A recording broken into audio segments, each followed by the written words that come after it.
We are your home theater and AV questions answered.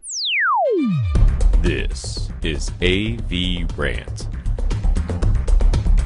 Want your home theater or AV question answered by Tom and Rob? Send it to question@avrant.com. Welcome to another edition of AV Rant. My name is Rob H., and this week I'm here with...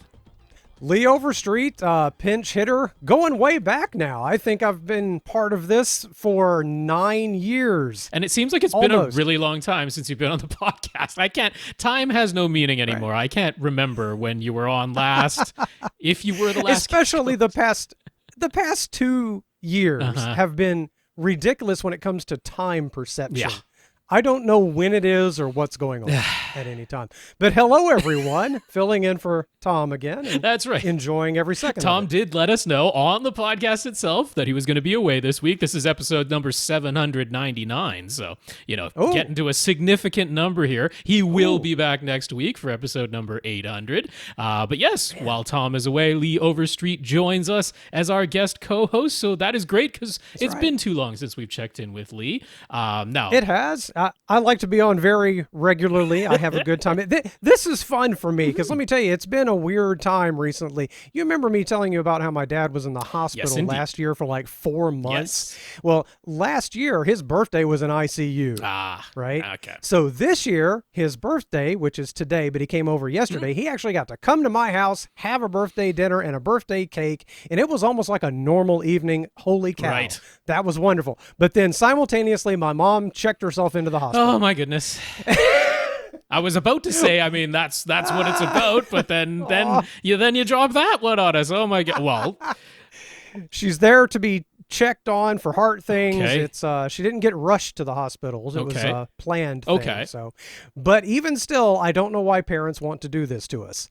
I don't think they want to, Lee. I don't think I know. That's how I that tease part them of it both. goes. I and my parents all have a strange sense of humor, so Gotcha. We joke about some dark stuff sometimes. And but no, mom is okay, and we have mom's dog, and so possibly a black Labrador might come creeping into this room with me at some point. So if you hear heavy panting in the background, there's nothing weird going on. Yeah, if you're not watching the video version and you're like, where's that sound coming? Both of us have quite directional microphones, but one never knows what it'll pick up. So. Right, because this is a beast of a dog, and when she pants, it is like it's horse-ish. Indeed. Well, I am guessing with all of that going on that maybe you haven't watched very much this week, because Tom and I have been doing this thing where we very briefly at the beginning just mention or review, quote unquote review, something that we watched. Now, I've watched essentially nothing. I think the only thing I can say is I caught the first 2 episodes of Star Trek Picard season 2, right? Which, like storytelling wise, I'm fine. I'm perfectly happy to see where this goes, but I almost felt like they started one thing and then immediately said, let's do something a little different than that. Because it was quite an abrupt change from episode 1 to episode 2, but it's all good. It's all good. I think they'll be all right. Yeah. I have watched some stuff. Okay. Just last night, Heather put something in the Netflix queue for me because it was like horror sci-fi about a guy that digitized videotapes. Mm-hmm. And it's like, is that any more perfect for me? I already forgot the name of it. Oh. Someone help me. I already forgot the name of it. It ended in the number 81. That's all I have. The title ended in 81? The title was a word followed by the number like 81. Is 81 the year that it took place? Or not really, no. It takes place in the 90s. And then, I don't know. I have only watched most of one episode. That's how distracted I am. But it looked kind of cool because, hey, a guy is digitizing analog videotapes. Yeah. That's made for me. And then also lately I've been watching another, I forget the names of these things, but because Netflix just, you turn it on and it says, here's what you've been watching. Yes, and I go, okay. And I just hit the button. Duh. I've been watching this South Korean sci-fi about the future and we have no water and they go to the moon. It's also kind of a horror thing and there's life forms on the moon and the water. That sounds vaguely familiar, but I have no idea what the title is. Honestly, kind of cool. Okay. I don't know, kind of. So I've been watching stuff. I veg out late at night with things, and when I say I veg out, I mean I literally don't remember the titles of what I'm watching. So if that tells you anything, but those two things so far, I kind of recommend. I think if you can figure out what I'm talking about, to fall asleep to, just a fantastic segment. To try to fall asleep to. I haven't been doing a lot of sleeping. So well. All right, that's our introduction this week. That's how that one's going to go. In case you have no idea what the heck is going on, this is actually the AVRant podcast. This is a podcast that answers your questions about home theater and audio video. So to get those questions answered, all you have to do is send them to us, and please send them to us via email. I'm showing the email address on our screen if you're watching the video version right now, but for the audio-only listeners, it is question@avrant.com. Question@avrant.com. Tom also wisely set up questions in case you want to stick a superfluous S on the end of things, like so many people do for daylight saving time and in regard to. They love those superfluous S's. So that'll work too. Questions. By the way, your image is breaking up a little bit. So that's Skype. Don't worry about glitches. I'm sorry if I'm interrupting you because there's some breaking up. Okay. Yep. No, right, it'll happen. Cool. Tom and I are just used to it. We roll through it right now. But yes, that is one way to get in touch with us. Email. You can also reach us on Facebook at facebook.com/AVRant podcast, on YouTube, youtube.com/AVRant. And you can reach us by email directly. I'm rob@avrant.com. Tom is tom@avrant.com.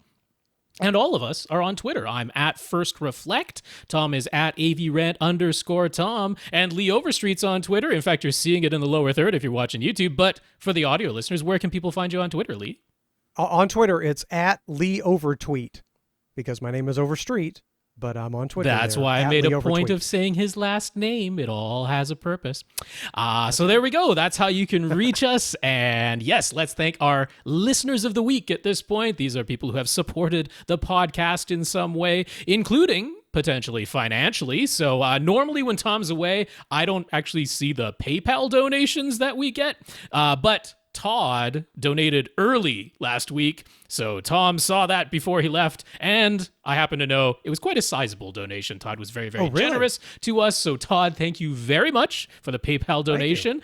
We do know about that one, and I will say it, I think Nick might have, because he mentioned having donated money in his email, but I don't know if he donated via PayPal or via Patreon. So Nick, I will confirm with Tom, and you shall either be confirmed or denied next week during episode number 800 as to whether you're in the PayPal section or the Patreon section.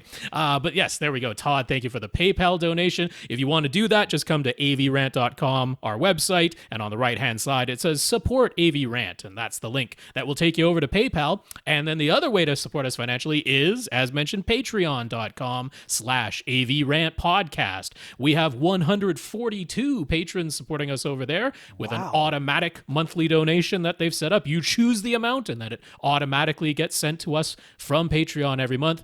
Yes, and to people who mentioned, if you write us an email and you say, I'm a patron in there, then we're going to mention your name. That's how we do it. So Nathan and Bertrand both mentioned in their emails that they are patrons. So thank you for being 2 out of our 142 patrons. Nice. Yeah. That's getting good. Yeah, it's getting up there. Todd also, the same Todd, donated to the Save the Children charity for Ukraine, which is definitely a very important charity at the moment, and he did so in AVRant Podcast's name. So as far as they're concerned, that's who the donation came from, which is wonderful. Nice. Todd, thank you so much for doing that on our behalf. And as an even better bonus, his employer matches those donations dollar for dollar. So it looks like AVRant is much more generous than we actually were in that instance. But for Todd to do that in our name is wonderful. And thank you so much. I know that is great, because it feels like you can't do anything to help, but there's something that can be done. Every little bit. And honestly, charities in these cases, every little bit does help. So thank you very much, Todd, for doing that. Now, if you are not supporting AVRant financially, or you're doing something else outside of financial support for that, we like to mention you too. Just let us know what you did, and you'll get mentioned on the podcast. So Karl had an online consultation with the folks over at Audio Advice. They're actually in North Carolina. He's in Texas. So he did an online virtual consultation, and Karl talked us up along with the HT guys, RN Braden, and Brightside Home Theater with DJ. And the folks at Audio Advice said they're already big fans of ours. So that's cool. That's nice to know. On top, hey, people that are in the know, they find us. Yeah. I mean, the home theater community is a pretty tight-knit community at this point, so not shocking, but still a very pleasant surprise.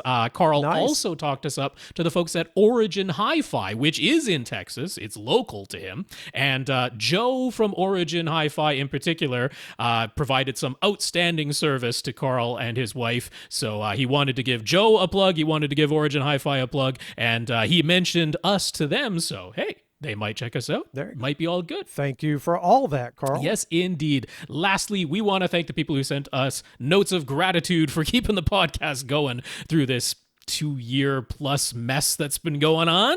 But yes, we've been trucking along when Tom can't be here. Here's Lee Overstreet to fill in one way or another. We're bringing you AVRant, so it's all been good, and we want to thank those people who are thanking us. So Jonathan Gurinder, who mentioned what a rug pull it was at the end of episode 797, cried himself to sleep. He did. That's what went on there. So he says that was a good one. Good one. We pulled one over on him. And Nick, who was referred to us by DJ from Brightside Home Theater podcast, and from also hearing us mentioned on the HT guys, the HT TV and Home Theater podcast. Also got Todd and Augie, Art, and Dave. Dave says he's been listening to AVRant since about episode number 200, and in just the last couple of months, he's tried reading the posts from some of the home theater Facebook groups, and now he appreciates us even more. So that's nice to hear. It really is a shock. If you start with this podcast and learn about home theater from this podcast, and then you go on to forums, or God forbid, someplace on Reddit, you will be shocked at how crazy some stuff gets. He's also be like, what is this parody? I mean, can this be real? Dave was also like, I never realized how patient you and Tom are. So. Oh yeah, you are. Boy, you are. Seriously. So thank you, Dave. You're patient enough just dealing with me. The kinds of things you deal with otherwise, it is kind of amazing. So in addition to those names that I've said, Nathan, Bertrand, and Jason. I think Jason was the last on the list. A lot of people writing in with wonderful messages of support this week. So Jason also said he always recommends us to anyone he talks to who's considering a home theater. So that is wonderful, bringing more people into the community. So there we go. Thank you all very much for the support. Thank you to everybody who continues to listen and send in your questions. And just before we head into the rest of the show here, we want to mention it's your last chance to be eligible for the giveaway that we have coming up during episode number 800. This is thanks to a listener of ours, James House of Cards, who is... I prefer to just call him Mr. House of Cards. That could very well be. And because I don't know him well, so he's just Mr. House of Cards. Since this is all happening because he's leaving the podcast as a listener, he's off to greener pastures and to do other things besides home theater. He's like, all right, as does he know he can still listen? There's nothing that prevents you. He's saying that's what he said. So we're like, dramatic. You're moving out of a house and going to be living in an RV. I'm like, you can have a TV in an RV, you can have a sound bar in an RV, but nevertheless, he is going to be giving away his open box UMic 1 and an SPL meter. Exceedingly lightly used, as in, yep, they work. Okay, back in the box they go. So we will be randomly selecting one of our Patreon patrons during episode number 800 to receive those, the UMic 1 and the SPL meter. So if you would like the chance for your name to be drawn next week, become a patron for as little as $1. Patreon.com/AVRant podcast to sign up if you haven't already. And we'll randomly select a name and we will say that name on next week's episode. And if that person for some reason does not want it, we'll draw another name, but we'll get that all sorted out in the future. And so there we go. That's the giveaway. So that's enough of me rambling on for 15 minutes at the beginning of this podcast. Lee gets to take over and tell us some news. Hey, man, for a podcast that has people who are members of the 2-hour club and a few people in the 4-hour club, 15-minute intro just to get you rolling, that's just standard operating procedure. That's an entire runtime for most podcasts. So. Nah, we're just getting warmed up, taking a sip of our drink, cracking our knuckles. It's all good. Here comes some news. We've got a model number for Samsung's forthcoming QD display, aka QD-OLED or QD-OLED if you like letters. Flat Panels HD has the Samsung QS95B series listed in their TV database now, and Value Electronics briefly had the product pages for the 55-inch and 65-inch QS95B online before they pulled them back down ahead of Samsung's expected official unveiling on March 17th. No prices or release date yet. I always believe these things aren't accidents when there's like a little listing and then it's not. Oh, that is definitely going to be the model number. Yeah, no, stuff leaks, and it's not really leaks. Nothing's ever really leaks. I'm putting it in this episode because they should be announcing it March 17th, and you're going to be like, wait a second, it is March 17th if you're watching this on YouTube, but we record this ahead of time, so we don't have the official unveiling ready to go yet. But yeah, no, it's definitely going to be the QS95B from Samsung. I believe that it's going to be QN screen size, so 55 or 65, QS95B. Kind of funny because over on Sony's end, their QD-OLEDs are the A95K series, so it's like 95 equals QD-OLED. I don't know what's going on. But anyway, that's what you're going to be looking for, sticking with the 55 and 65-inch sizes. Don't know the prices. I wish electronics manufacturers would just do what cars do and just give it a name. That's what Tom always says. I've got the 22 Fred, and that's just what it is. It'd be so much easier. They much prefer these. It makes Tom stumble more, and they appreciate that. Right, and my goal is just to read those model numbers better than Tom. There you go. Moving on, the merger of Warner Media and Discovery Inc. into Warner Brothers Discovery is set to be finalized in April, and the current CFO of Discovery confirmed that their respective streaming platforms, HBO Max and Discovery Plus, will be merged into a single service. That's interesting because I get HBO Max, and I don't know if I care about anything on Discovery Plus. Current subscribers can expect a bundle to happen first. No official name for the new combined service has been announced yet. But whatever, I guarantee you they're going to drop that Discovery name because you don't discover anything on those channels anymore. I still remember when TLC was called the Learning Channel. Yes. I still remember that. Yeah, I mean, given and how... Discovery had science on it, and National Geographic had science on it. Remember that? Those were the days. Yeah, but given how incredibly creative they are with the combination of their original names, Warner Media and Discovery Incorporated into Warner Brothers Discovery, I'm like, it's just going to be HBO Max plus Discovery, isn't it? I think they might shift the plus from the end to the beginning because it's easier to say HBO. You know what? If they called it HBO Max Discovery Plus, that wouldn't even surprise me because it's awkward and No, that's going to be it. It's going to be it. HBO D Max Plus. I mean, they want to have Max and Plus in the name. They want to. It's literally the South Park episode that wasn't even a parody, where just everything has a Max or a plus in it. It's now TJ Maxx. That's for sure. Yeah, so, oh my God. Yeah, that All right. I predict strongly that the combined service will be called HBO Max plus Discovery. Oh, yeah. Yeah. No, I'm with you. You are 100% right. You are Nostradamus on that one. That's what they're going to do. Let's talk about some comments from listener/viewers. Augie, who was mentioned before, wanted to correct us about using multiple remotes with an Apple TV 4K.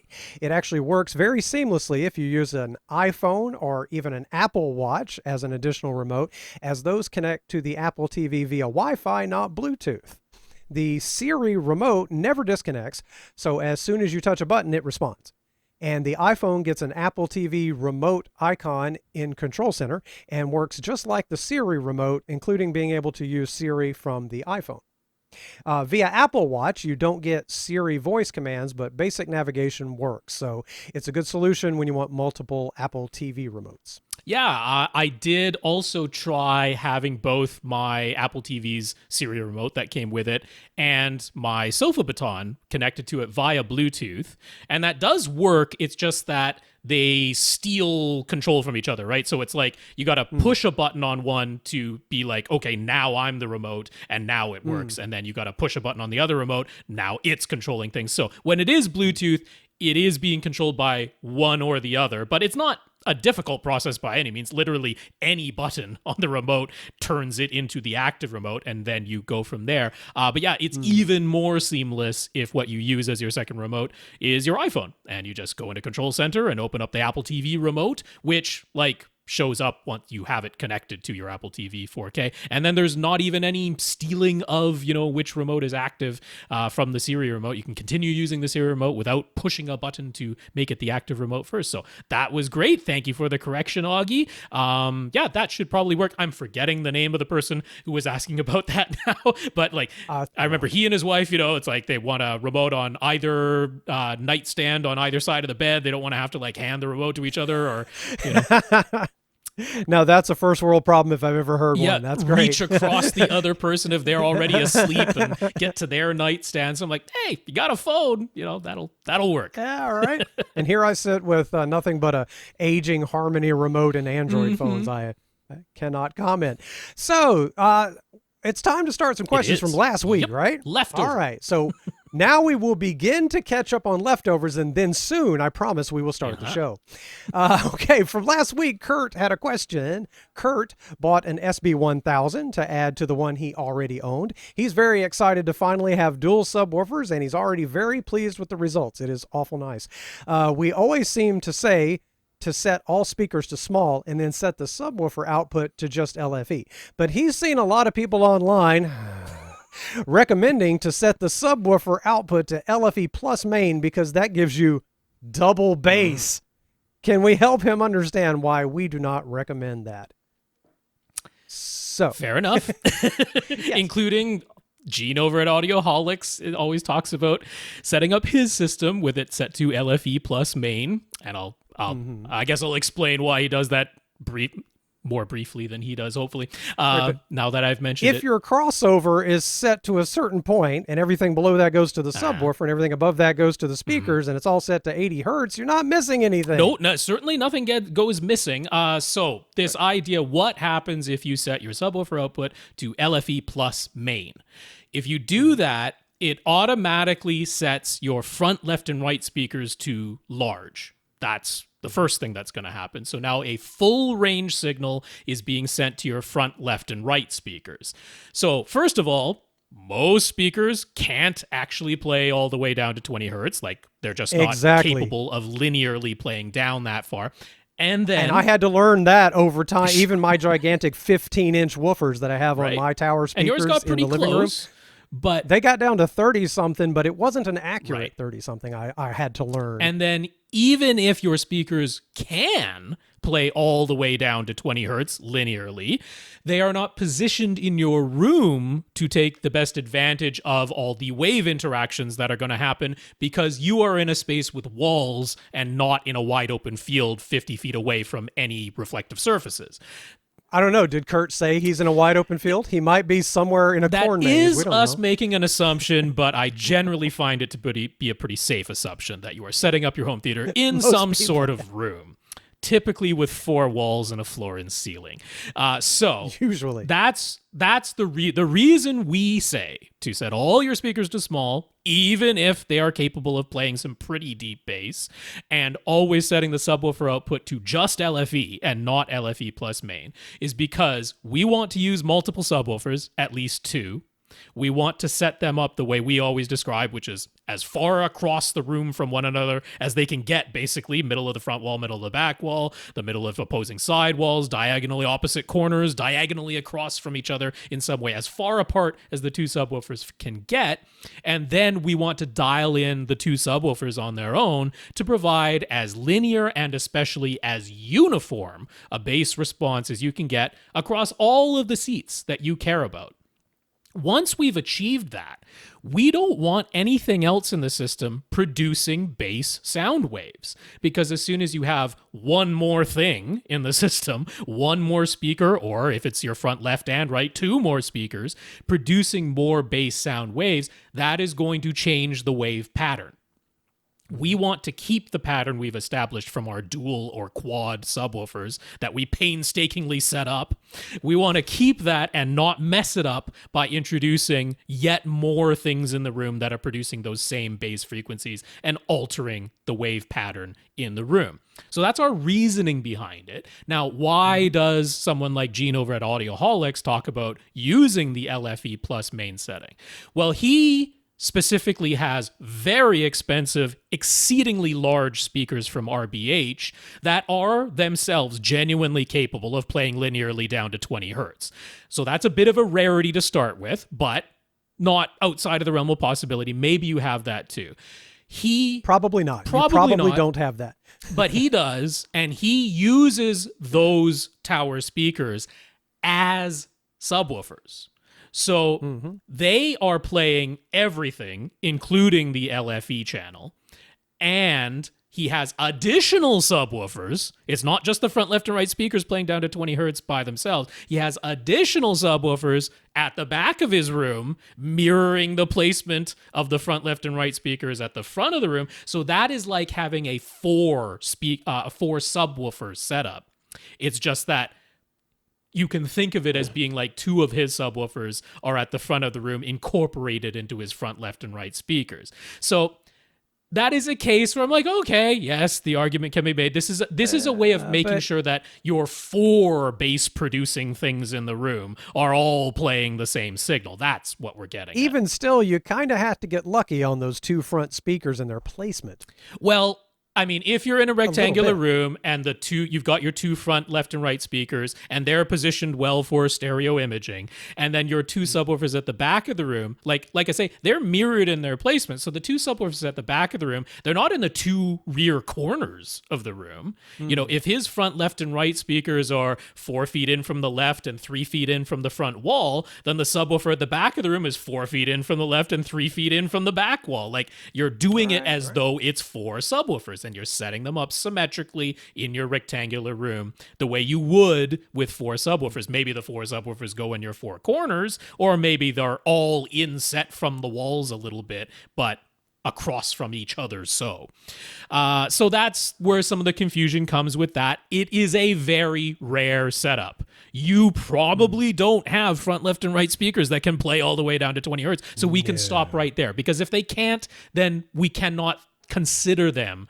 like additional subwoofers. They are just speakers that are capable of playing lower than 80 hertz. That's fine, but not linearly all the way down to 20 hertz. So our advice... I think I know what makes people go for stuff like this is because when you set subwoofers up correctly, what I've had to learn is that at first it feels like there's no bass. Sure. Like, where'd it go? Sure. For a lot of content, that is, because most content doesn't have deep, rumbling thunder bass. Most really doesn't. But it really does. Most television content, for instance, but it's there when it's supposed to be there, and it's super accurate, and it's very effective. So I think what happens is people go through maybe Rob's 12-step descent into madness of setting up subwoofers, and afterwards they go, well, it all says it's accurate, but I'm not hearing as much bass as I used to. And like, even if I confirm it with a Room EQ Wizard measurement, and I measure across all three of my seats, and I'm like, that's a flat line now, and it's the same flat line in all three seats, but it doesn't sound like what I was used to. Yeah, we get that all the time. Tom and I get that all the time, because if you get used to a certain song, a bass-heavy song, or a certain movie with a big action scene and a big explosion, and you get used to something, and then you set this up and you know that now objectively it's actually more accurate, but it doesn't, the bass just isn't as loud as it used to be. You're like, what went wrong? Nothing went wrong before you actually had much more bass at a certain frequency, because the wave pattern happened to be giving you a hump at a certain frequency. And maybe it was a very pleasing frequency like 40 hertz, which is a big tactile kick you in the chest bump. This is what I experienced before I got those two SVS subwoofers. And so when you set it up correctly, it feels like something went away. And people expect a little more. Although, it's like it's supposed to be thumping all the time. Not always, because sometimes people have the reverse, where this whole time they've been sitting in a null, and all of a sudden the dual subwoofers sounds much louder than what they had before. So it isn't always the case that it sounds like less. It's just that that's when we've obviously get the complaint because we get the complaint when someone says, okay, I set it up the way you set it up, and yeah, even the measurements, or I play a bass sweep and my ears tell me, yeah, everything is like ruler flat now, but it used to sound bigger and thumpier. Yep. So that's when we get the complaint. But it's kind of like you say about there's no such thing as speaker break-in, really, but there is ear break-in brain when break-in, you get new speakers. There's brain break-in. You need to sit with it for a little bit. Anyway, I think that answered that. I think we explained why we recommend it the way we do, why you see from a reputable source like Audioholics advice that differs. I don't know why, like, I get that Gene is describing his room, but he doesn't emphasize enough that his setup is really very unusual. So in any event, I think we explained that one. We're just trying to get everyone toward accuracy. Here we go with another question from last time. John, first up, a while back, John asked about replacement headphone cables that would be more physically durable and last longer than some of the ones he's used before. He ended up going with cables from Audiophile Ninja. They shipped quickly and seem to be far sturdier, so he's happy with them so far. On to his question. John has a 2017 NVIDIA Shield, and within the past few months, something has changed that results in a scary zap pop pop sound being blasted out of his speakers anytime he switches apps, the audio codec changes, or even when he pauses or skips forward and then resumes playback. He's worried it might damage his speakers, and even if it doesn't, it's just super annoying no matter what. He's gone through the Shield's audio output settings, and it's set to output audio via HDMI. He's tried the fixed volume output and tried both auto and manually selecting which codecs to use, and nothing has helped. If he unplugs both his Shield and his Outlaw Pre-Pro and then plugs them both back in, that seems to clear things up, but only temporarily. And unplugging only one of those devices doesn't work. He has to unplug both. Any ideas for a fix? Rob, anything on this? So, I mean, there's definitely some confusion between two objects. I don't know what. There is one setting in the NVIDIA Shield that you can certainly try because it's as simple as a toggle switch. So there is a setting in there that isn't terribly well explained. It's actually in the very same section where he said he tried fixed volume versus adjustable volume on the NVIDIA Shield itself. Right below that, there's a setting that says comfort noise. That's what it's called, man. I can't. All right. If you want to find it, that's what it's called. So it's called comfort noise. Now, it was kind of funny because at first I was going to think that he said he turned that on and that's when he started having noise, because some people have found that, like, what it actually does is it produces a really, really quiet, really, really high frequency. And it just stays there all the time so that your AV receiver never does the thing where sometimes your AV receiver, when it's not receiving a signal, when it's getting no signal at all, it kind of like not exactly goes to sleep, but there's like a pause before the sound kicks back in when another sound is made. So by playing this comfort noise, your AV receiver never goes into that like waiting mode. So as soon as a sound is made, the sound comes out of your AV receiver. There's just... I mean, I understand avoiding a waiting mode, but my goodness, why would you call a quiet, high-frequency sound a comfort noise? I mean, I just picture like my mom's dog who's with us right now, just pacing around. Like, this is not comfortable. It's like an extremely soft, I mean, it's meant to be completely inaudible hiss. Sure. That's basically what it's just doing. A weird name. Yeah, I know, but that's what I had. So it's adding hiss? Yeah, I mean, inaudible hiss, but I mean, that's what it is. It's just a constant sound that is present that your AV receiver never, like, goes off, never waits for a new signal to arrive. So some people have had the comfort noise on, and for whatever reason, it has actually been audible. Like, the signal itself is in a frequency range that is not audible to humans. But if there's some weird distortion in the decoding or something, I don't know what it is. Some people have found that, and turning it off stops that, although then they get the slight pause when they switch codecs or something like that. So in general, if you turn comfort noise on, that might help with what's going on here. Because, I mean, that actually is a very reasonable guess. That sounds right. Like he's saying it's whenever something changes, right? And that's exactly when this comfort noise is meant to prevent your AV receiver from making any such, when there's a codec change or pausing and then resuming. It's exactly that sort of thing.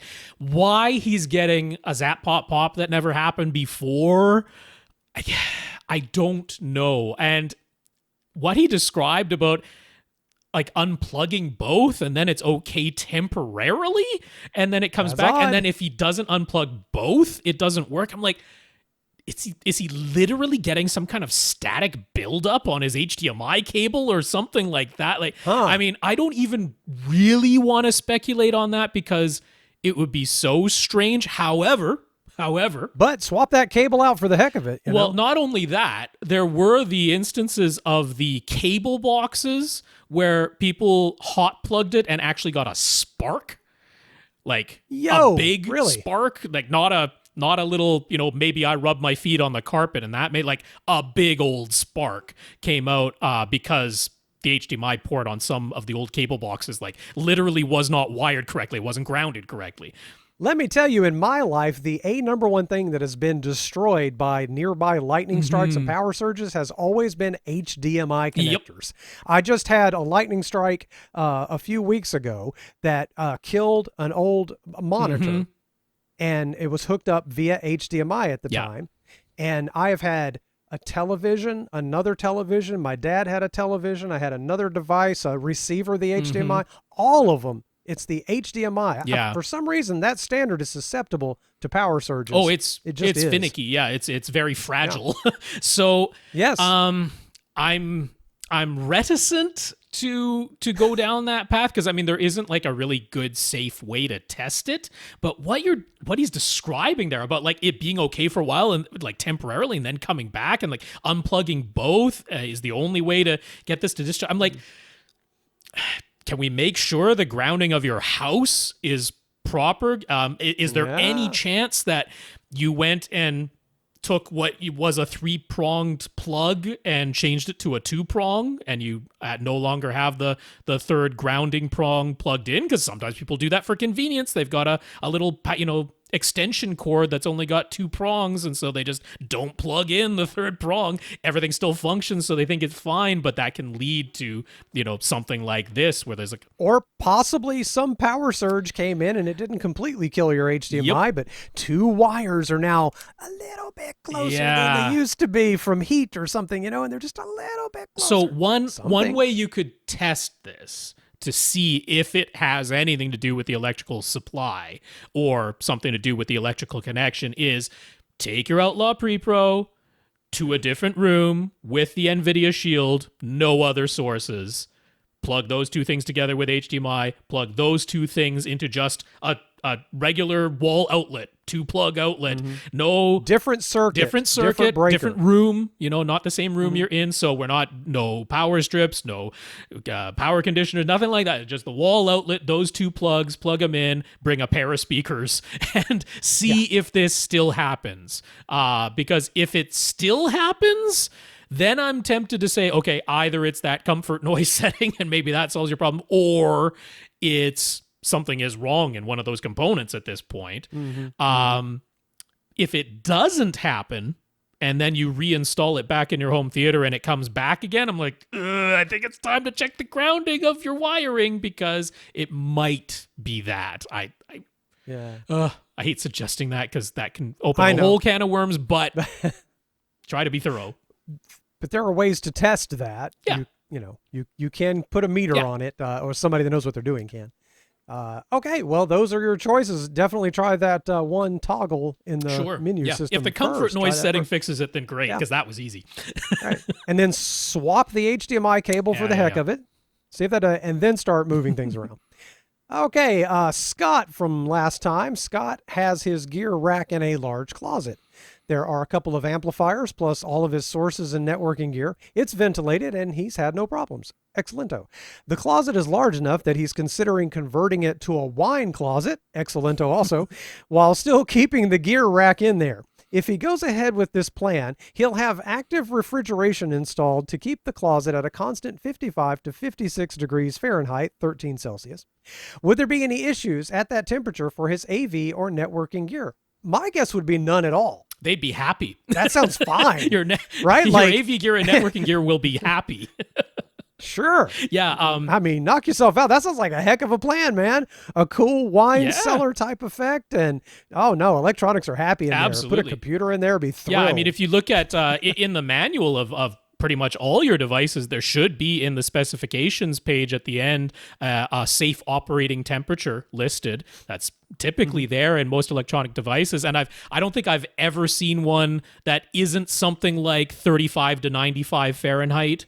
Yeah, usually it's down to about freezing. Yeah, pretty close. Or maybe it's 40 to 95 Fahrenheit. Sure. That seems to be the typical range. There's often the safe storage temperature, which is usually something like 0 to 40 degrees Celsius, or, something like 32 to 105 Fahrenheit, or whatever that ends up going into. So it's usually along those ranges, but like 13 Celsius, I mean, that's definitely on the cool side, but well above freezing. Like, there's absolutely no problem having your electronic equipment stored in there. It'll be happy about it, instead of maybe the closet right now gets kind of toasty. It's entirely possible that it does. And electronics definitely prefer keeping cool than hot. So no problem. Now, keep in mind, it will take more energy to cool that down to 13 Celsius than it normally would without electronics in it. However, it's kind of a cool idea. I kind of want to do that now and put my computer in there and overclock it a little bit. That's right. Like a little 5% overclock, you probably come out even on that. That temperature range is absolutely A-okay for your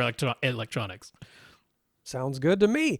All righty, guys. Now it is time to start the show. After about 45 minutes or so, we're going to start the podcast now.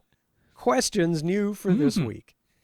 Jonathan, in the CDEN 4.0, Jonathan a few weeks ago asked if he should give up the 3 flat panel arrangement that he's been using for years so that he can have multiple football games all showing at once, sell his primary display, a 77-inch OLED in the middle, and install a projection screen instead, possibly with 1 or 2 of his smaller flat panels still present over to one side. So we said, or Tom and Rob said, why give up anything? Maybe install a roll-down screen that can come down in front of the OLED. I've always thought that's a cool idea. But his front row, where he prefers to sit, was already quite close to the front wall, so he was concerned about viewing distance, potentially needing an acoustically transparent screen or having to move his center speaker's height.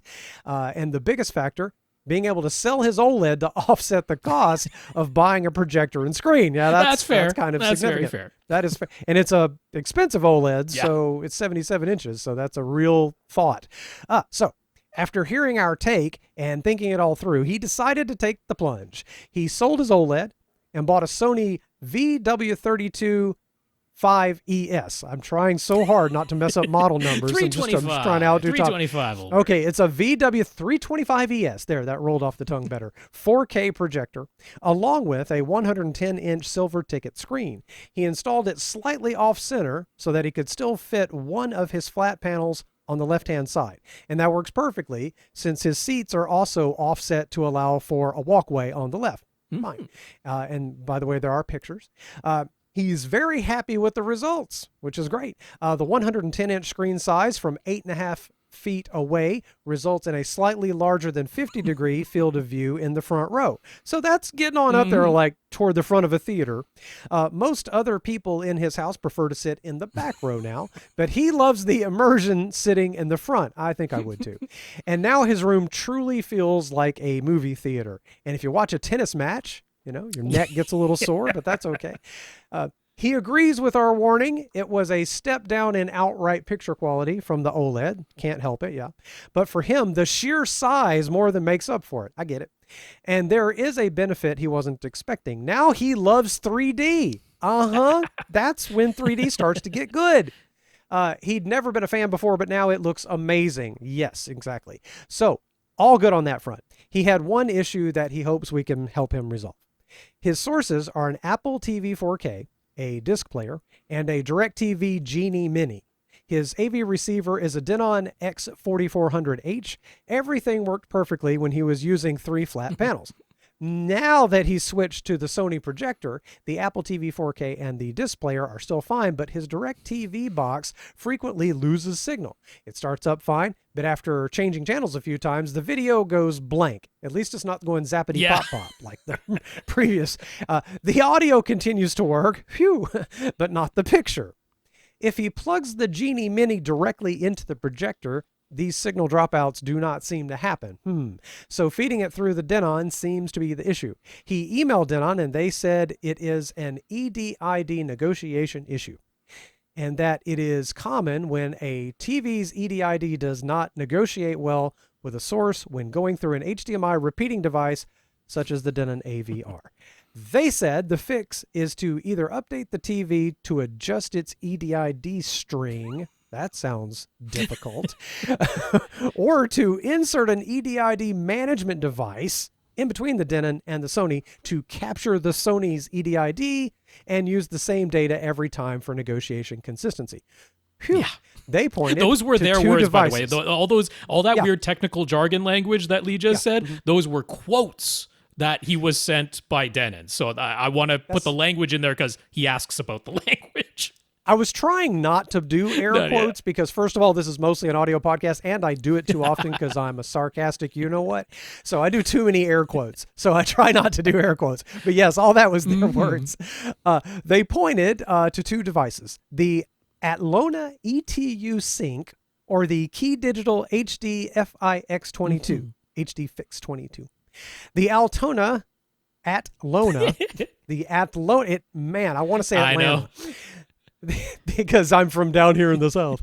The Atlona says it can handle up to 4K 60 444 with HDR, and it sells for $325. Ooh. The Key Digital appears to be less capable, only handling up to 4K 30 or 4K 60 at 420 color subsampling with no HDR. Plus, it doesn't even seem to be available to purchase. So, what the heck does all of Denon's reply mean? What's all this EDID negotiation stuff? And does he really need to spend $325 on that Atlona device to fix this? Hot Lona is what I'm going to call it. And I'm guessing the answer is no, that sounds like way too much. Well, all of the Atlona products work. I'm not going to say they don't work. Yeah. They're aimed squarely at the custom installation market, and they are definitely kind of pricey when you just buy them as a consumer. There's not really any question about that. Plenty of profit margin baked into those Atlona products. Sure. But they do work, so the suggestion is not a bad one in terms of functionality. But yes, what we're going to suggest does not cost that much, although still costs kind of a lot just to fix this one issue. Yeah. But if it fixes the issue and that's worth the headache, then that's a little tease. We'll get to that in a moment. I want to explain some of the stuff they were talking about. EDID negotiation. EDID stands for the Extended Display Information Data that gets sent from your TV to the source device to basically tell each other what they're capable of. And that's what we colloquially refer to as the HDMI handshake. So if you've ever heard of HDMI handshake, that is another way of saying it, different words of saying the same thing. It's the two devices, the source device and the sync device, your projector in this case, communicating before the signal is sent to say, well, what kind of signals do we both have in common? We'll try to send what works for both of us. That's the HDMI handshake or the EDID negotiation. When they say that you could update the TV, they kept saying TV even though he has a projector, but they mean the display device, the sync device, update it to adjust its EDID string. That would be a firmware update. That's not something you as a user are going to do.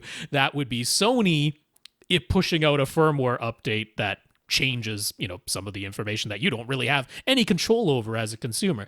So we don't know if they're going to do that. The 325 that you have projector, it is a current model. The Apple TV 4K, as we heard about a couple of weeks ago, they did change all of their HDMI CEC codes and probably change some of their other handling as well. So I mean that it's not something that is impossible to change. It's not impossible. Sony would update some of its EDID information via a firmware update. Maybe that might help with DirecTV. Maybe it'll make it worse, because that sometimes happens after firmware updates too. but it's not really something you have a lot of control over as a consumer. So we do want to have a device in the signal chain that basically sends a consistent EDID, a consistent HDMI handshake, to, in this case, really just the DirecTV device. That's the only one that's having any issue. So it makes sense that it's happening when you're changing channels or when you're going to one recording to another, because there will be a new HDMI handshake at that point. It's a new signal that's being sent. There needs to be a new signal lock. So it's requesting the EDID from the Sony projector. And for whatever reason, when going through a repeating device, somehow that's getting a little bit mixed up. It's getting a little bit lost. So we do want a device that sits in that signal chain in between the source and the projector and will always essentially feed the source device, your DirecTV Genie mini box, a consistent HDMI handshake. So that's what HD Fury devices do. You can get one of the more expensive HD Fury devices that does more than that, but the one that is really about fixing HDMI handshake issues is the Dr. HDMI. And it costs $120. Now, I still think that's kind of expensive, $120 to fix a problem with essentially one source, but it's a whole lot less than $325. Yes. So if you think of it that way, it's not so bad. That's a huge savings. Yes. I'm not super duper. Well, let me think here, because the 325 ES is an HDMI 2.0 device. It's not doing 4K 120. It's not doing 8K. So it doesn't really matter whether you put this, like you would plug the DirecTV into the Dr. HDMI and the Dr. HDMI into the Denon, or if you plugged the Denon's output into the Dr. HDMI and then plugged that into the Sony. Like, it's not really going to make a difference because this is an HDMI 2.0 device. The Dr. HDMI 4K is a HDMI 2.0 device, but that's also what your projector is. So there's not really any downside there. If you had your old 77-inch OLED, then I would only want to plug this in on the input side of the Denon. I would want to put it between your DirecTV and the Denon, not between the Denon and your old OLED, because your OLED could go up to 4K 120. So this Dr. HDMI won't pass 4K 120, but in your case now, that's not going to be a problem, and that should solve the issue. All right, that'll work. I mean, it's not the end of the world. You hate to have to spend 120, but it's, he's in that upper echelon of home theater spending already. So 120 to not have that problem anymore. And also, if you moved it between the Denon and the projector, then even if you added another source that had some weird problem like that. That's the thinking of putting it on that side, covers everything. All right, though, that'll work. Moving on to Gurinder, and it wouldn't be a podcast with me if I didn't see his name. Gurinder, the small project of redoing the soffits in his basement theater room. Let me do the air quotes, the small project of redoing the soffits, where the rest of the ceiling is drop tile, is becoming a headache. Really. It was all supposed to be finished in December, but he keeps thinking of improvements he would like to make. And if he closes up the soffits right now, he'll have to tear them back down again for those improvements. Oh, man. He'd really like some sort of duct silencer, quote unquote, so that the HVAC system doesn't carry sound all through the house. I agree. There's a main trunk of ductwork that runs above the home theater and branches off to feed most of the other rooms upstairs. So a single canvas coupler closer to the furnace isn't likely to help very much. Any suggestions on that front? It does get a bit tricky because yeah, because I mean, I know what he means, right? You've got sort of like a main line that's coming off the furnace or off the air conditioner or your whole system there. That sort of bigger, often rectangular main line is actually going above kind of his whole home theater there, and then it has the smaller branches that goes off and feeds the other rooms that are upstairs. So if you I mean, the solution here is going to be decoupling. That's going to be the solution. It's going to be putting in some flexible connections between what is normally these, solid, rigid pieces of metal that are joined together and very easily conduct vibration. The solution is going to be decoupling those from each other. Normally, if what we're primarily worried about is the noise from the furnace itself, or you're in a home theater, the home theater is itself on one of those small branches, and we're just worried about it traveling down that small branch and getting back to where it could be distributed to the whole rest of the house, then putting in sort of like one of those main canvas decouplers, which has the same rectangular shape, and you attach that somewhere in that main trunk, and that physically puts in a separation between that main trunk and the furnace. That's probably the best bet, wouldn't you think? But if the issue is that he's getting vibration from the home theater directly into that main trunk, and then that main trunk is solidly attached to all the branches, like straight up through the ceiling, you mean? Yes. Yeah. Okay. Then that's not going to stop that, because it's all about cutting off the physical vibration. That's what we're doing. So this would be multiple decouplers. It would essentially be a decoupler for each of those branches is what we'd want to get to. Now, that's not particularly difficult.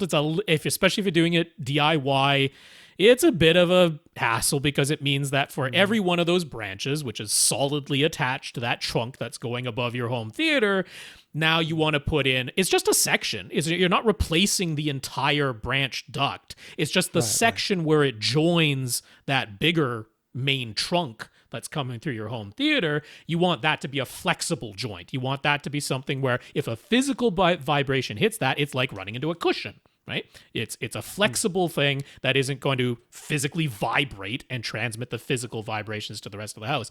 You can also, of course, wrap your ducts, which frankly is a good idea just from an efficiency standpoint anyway. Yeah.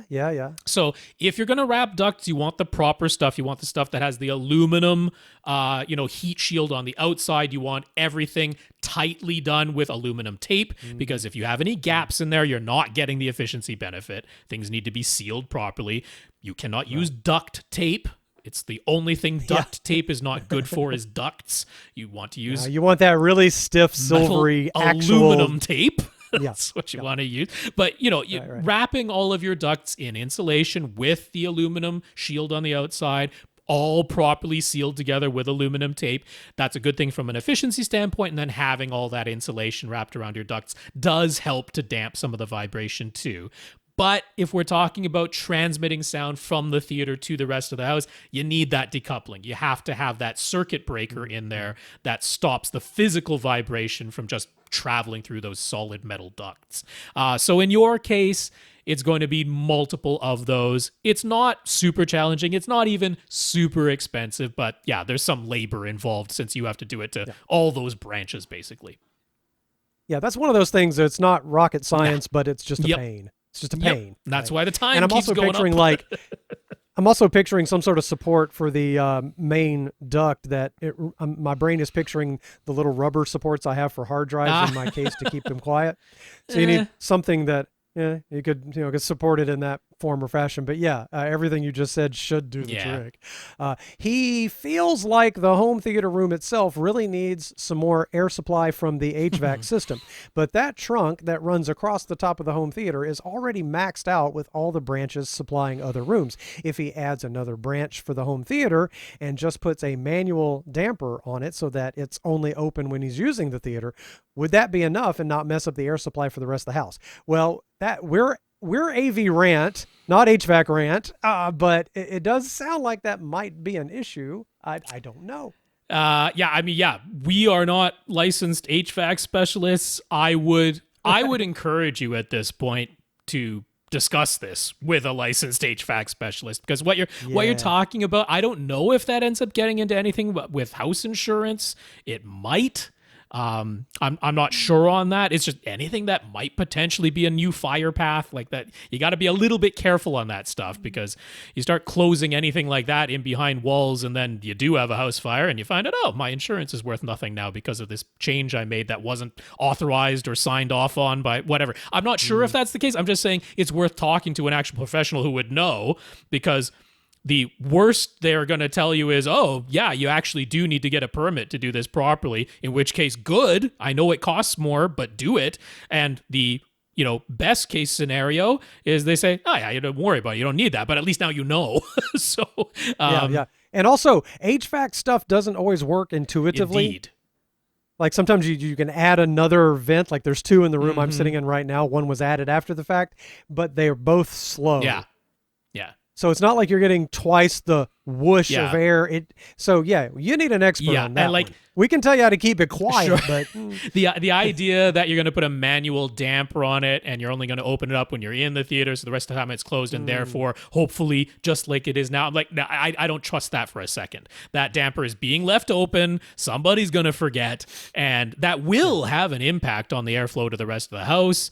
So I don't love this idea, Gurinder. I don't love the DIY solution here. I really think with all the changes you've talked about to your HVAC system, including the soundproofing aspect of it, it's at least worth talking to an HVAC specialist. Maybe you hire them, maybe you don't, but at least talk to one, because we don't have qualifications to say for sure, and that's something I really want to be sure about before touching it. Exactly.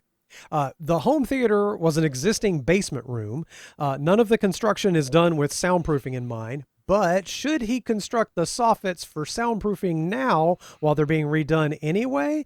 He knows they won't provide much benefit right now with the rest of the ceiling being drop tile, but if and when the rest of the room gets renovated for soundproofing, at least he wouldn't have to do the soffits again at that point.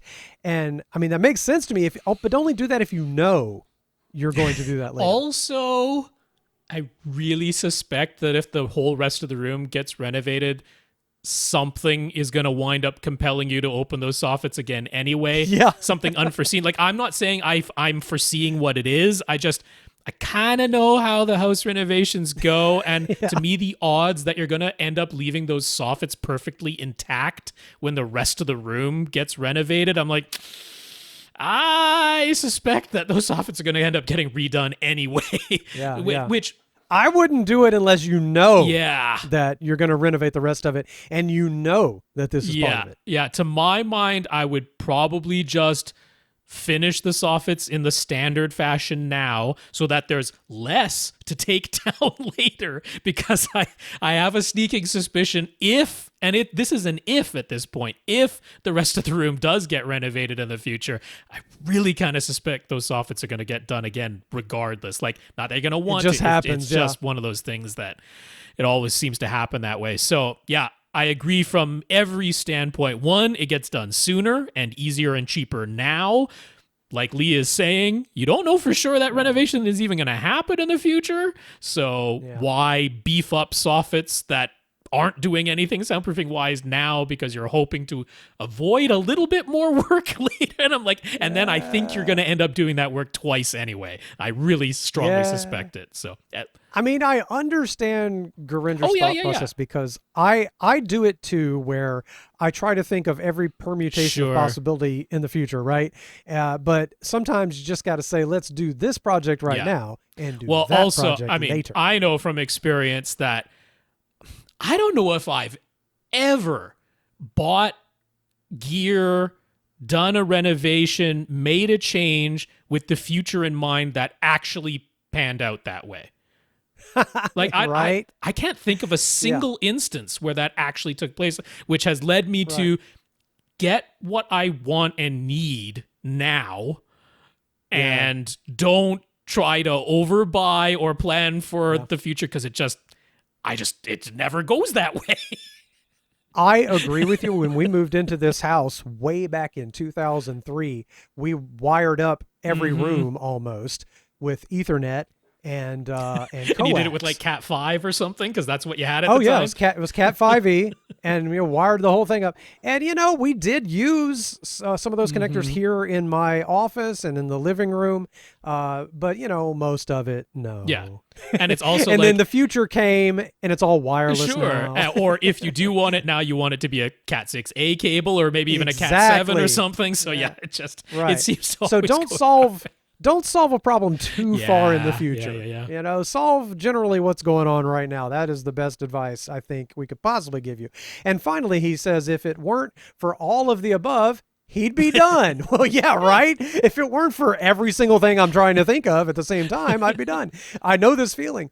Easy, right? Except he also hates mudding and sanding drywall any way around that. Yes, hire somebody. Yeah, I know. This one, that's the way around it. This one really, because this is not hiring a general contractor and, bringing in as some super duper specialist. Like, drywall guys are all over the place. There's lots of you can pull up in the Home Depot parking lot and yell drywall. Yeah, exactly. And you know what? Somebody will get in They your are car, faster and better than you at doing this. Yeah. They 100% are. So like, I know you're paying for someone else's labor when you could do it yourself. I'm like, the time saving, the hassle saving, I'm like, I think it works out. I think it does. It really works out. Because like, I agree. Drywall mudding and sanding, that's an awful process. But the guys who do it, they fly through it. And especially if you're only doing soffits, like that dude's going to be done in half an hour. So I agree completely. Like if I had access to a space before the walls went up, I would do the wiring myself for anything entertainment communication related. I would do that. But the drywall, even though I know what to do, when I first started, I'd be a little messy and slow and I'd get a little bit better. And this has happened in my house where like I learn how to do a thing and then I don't do it again for 15 years. And, whatever that thing is, like I've repaired drywall in a room before. And if you ask me to do it now, I'd have to start again. I'd get on YouTube and how to repair drywall. I remember the nylon tape stuff mesh thing and putting the mud over it and sanding. I mean, I could do it, but also you could call somebody and go, boom, 15 minutes. Yeah. So I know what I'm about to say is going to get a comment from Leah, and I hope it does. But I say this is akin to an oil change, right? Like I can do an oil change. I know how to do it. Yeah. It's not that difficult. It's also a little bit messy. Like if you know what you're doing, it's not terribly, it's a little bit messy. And there's some time involved. I'm like, it's $40 to pop down to Mr. Lube, Like I guess I think everybody should know how to change their own oil. I think it's like a thing. Yeah, there's one little thing that comes off, and you put a pan under there. And it's I think big doing deal. it a few times, wait a minute, you got to jack the car is a up good thing to do in your life. But I'm like, at some point, you're like, I got other stuff to do, man. Like I don't want to deal with the disposal. I don't want to deal with any of it. I'm like, it's $40. Just let the Mr. Lube guy do it. You're in and out of there in 15 minutes. I can't imagine what you think I would say about oil what changes. Could it possibly be, Mr. I have a second Twitter account dedicated to griping about this? I don't know. I mean, it's possible there might be cars that don't ever need oil changes. I'm just saying. What might they be? Well, they might be electric. So look into it, folks. I know, but look, right now everything is expensive, so I get it. But let me on the EV note, let me just tell you this. Even though I'm a Tesla fan, I guess I'm a fan. I don't love Elon. I'm not a cult member or anything, but I love the car. But I also just like when anybody can get any electric car. The change in your sort of life and the cheap charging is wonderful. There are used EVs out there. I was looking on Carfax just yesterday, I think, and I saw Chevy Bolts. That's B as in baby, Bolt, not Volt as in Victor. Right. So there are Chevy Bolts that are battery electric vehicles, and every Chevy Bolt either has or qualifies for a battery upgrade. Right. You get a fresh battery that won't catch on fire. Yeah, that'd be nice. Which is what they were doing. Yeah. And I saw them listed anywhere from $20,000 to $28,000, and you get a car that's maybe just a couple years old, and you can go 200 and something miles. Well, because one of the things to realize is the people who were early adopters of electric vehicles, they're the sort of people who upgrade pretty frequently, quite often. So that means now that we're a few years into this, there is a pretty good supply of used and often not that heavily used, or like you say, eligible for the battery to be replaced, which is like kind of the only thing that depletes other than maybe the tires on an EV. Yeah, I can tell you on an electric car, the only thing that wears out is going to be the tires, and the suspension is still a thing. One day something will go like funky 2-3 there. years in, it's no different than any other car, and usually EVs are lighter, so... And they have brakes, but you almost never use the brakes because there's regenerative braking where the motor slows you down. It's like a Jake brake on a 18-wheeler. So it just it's a different way of doing everything. But the class of electric cars that can go really far, that have 300-something mile range and act more like a gas car like you expect, those are awful expensive right now, and everything is inflated. But there are ways to get an electric car. So a friend of ours up in Memphis just bought a really cheap what we like to call a compliance car. It's not a great electric car, but it has enough range to do local stuff day after day after day, and you're not buying gas. And she got that under $20,000. That's like a VW e-Golf, I think it was. And so something that might have like 75 miles of range. And so, you just take a different car out of town. But anyway, so I will talk too much about that. As you can see, yes, you could find I knew me that would on spur Twitter. you on. It will. I can't help it. It's just so neato. But moving on to our next question from Nick. If you listen to the Brightside Home Theater podcast, and you all should, you might have heard DJ talking about Nick's setup. Nick did downplay his system in his email, saying it's not special and not a home theater, but he enjoys it, and he wants to continue improving it, which is where we come in. It's a living room setup, 13 feet front to back and 21 feet wide. That's awful close to my living room. The walls and ceiling appear to be bare, along with a hardwood floor and shades over the windows. His sectional couch is right up against the back wall and right side wall. And his 75-inch Samsung TV, which he got for a steal on Craigslist, excellent, is mounted high, very close to the ceiling. He has Niles in-wall speakers surrounding the TV. The center speaker has an IR repeater incorporated into it. That's kind of cool. Interesting place to have it, which communicates with all of his gear that's stored in a hallway closet. He's got a pair of in-ceiling surrounds more or less directly above his seats, and his most recent upgrade was an SVS SB3000 subwoofer, which he really enjoys. I imagine he does. Yeah, this doesn't sound like just an average setup. He's got an Onkyo TX NR595 to power everything, and his only source is an Apple TV 4K. There's a 30-foot HDMI cable from the hallway closet to the TV, and to be honest, most of his video content is watching YouTube, plus he listens to a lot of music. I'm the same way lately. I watch a ton of YouTube. I mean, it just pulls you in, whatever you want to learn about. So we've got great pictures of all this, by the way. Since music is important to him, he also has a pair of in-ceiling or in-wall speakers in pretty much every room of his house. That's very cool. He has a Russ Sound impedance matching volume dial for every room. So power is actually supplied by his Onkyo receiver with its surround back binding posts set to output zone 2. He uses that zone 2 functionality more than anything, actually, which is rare. I really thought I was going to use zone 2 on my receiver. And, I've just been like, sounds like a lot of trouble. I haven't gotten around to that. So anyway, all that having been said, at first, he had started having trouble getting his Onkyo to turn on via HDMI CEC when using the Apple TV's Siri Remote. He was going to ask about a potential AV receiver upgrade to address that, but he managed to solve the issue on his own. And if he doesn't need to spend money on a new receiver right now, so much the better. Seriously, yes. What do we say? Any reason to replace that Onkyo 595? My guess is no. At all. I can't come up with any reason other than you want a change of, I don't know, the room correction program, if you really wanted to change there.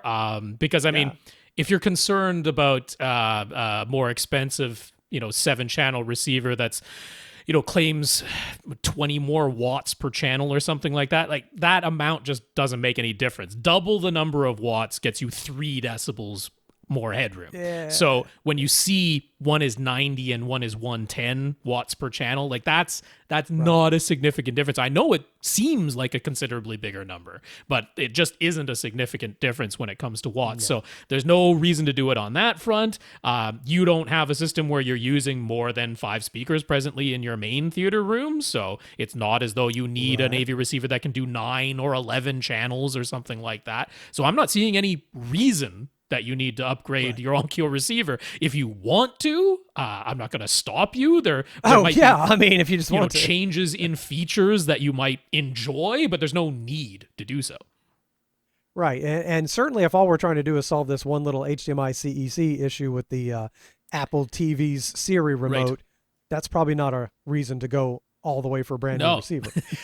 So his main question now is, what should he add or change about his setup? Boy, he must have $1 burning a hole in his pocket. Main question is, what should I buy? Sitting 13 feet away, he'd like to increase his screen size and 83-inch OLED is what he has in mind. Oh, yeah.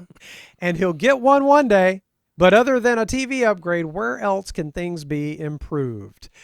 I mean, sure. There's nothing wrong with a bigger, better OLED. I mean, I will say... That would be a gorgeous thing to have. Looking at his images, if you do upgrade the screen size, I think you're going to need to physically move your center speaker. Because I'm just... Yes, you're going to need to move things down. I mean, for me... I would never put a TV that high, but I know other people have different feelings about that. For me, I don't know if the images he's showing are the way things are now, or if there's additional things, furniture and decoration that's been added to the room. I don't know, because I'm just putting the photos that he emailed, because it looks like there's a significant amount of blank space below his television and speakers for a reason. Like I think he would have to move all three of those speakers if he got. Yeah, I mean there might be enough room to because that's a 75 already. So going to the 83, I think there'd be enough space side to side that he... But I'm thinking like the TV, if you're sitting off to the left, a little bit of the sound from that right speaker might get blocked and vice versa. Yeah, yes. That's just what it looks like to my eyeball. That's, in the future, if you do go for the larger screen size, there might be a necessity to move those in-wall speakers. So that's just something to be aware of, plan for the future. But that's not happening right now because an 83-inch OLED is not super duper cheap. So I'm going to start with that rack that you have in the closet, because this is a $0 change, which is sure looks like he's got his Wi-Fi router right on top of that Onkyo AV receiver right now. And I'm like, you have a whole blank shelf below the AV receiver? Why does that Wi-Fi router, which gets hot on its own, need to sit on top of the semi-furnace that an Onkyo receiver is, with all of its heat jetting out the top of it? Listen, you are correct. I'll tell you one thing. We talked earlier about how fragile HDMI connections and cables are. Wi-Fi routers die. Yeah. And the radio part of them die usually because of just long use and heat. And so I would definitely, move that receiver down to that lower shelf. Well, I mean, I would probably move the Wi-Fi router down to the lower shelf because... Well, reception. The higher you set that, the farther you're going to get in my experience. Heck, I mean, maybe... I'd go up a shelf and move the towel down. Exactly, I mean, I'm not super keen on having the AV receiver below anything else that cares about heat, because the heat rises. And so the Onkyo... But it'll dissipate. Yeah, but the Onkyo generates quite a bit of heat. It's kind of like when Tom put his Xbox 360 on the bottom of his AV receiver rack and then everything above it cooked. So a similar thing. Yeah. You don't want the hottest item in your closet to be on the bottom, because then the heat from that Onkyo is all going to be going. So, but all we're saying is move some stuff around in the rack so that you don't have the Wi-Fi router directly on top of the AV receiver. Move the towels down. That's what I say. And put that Wi-Fi router up. Yep. So that's a $0 change. So I think that's something we can do.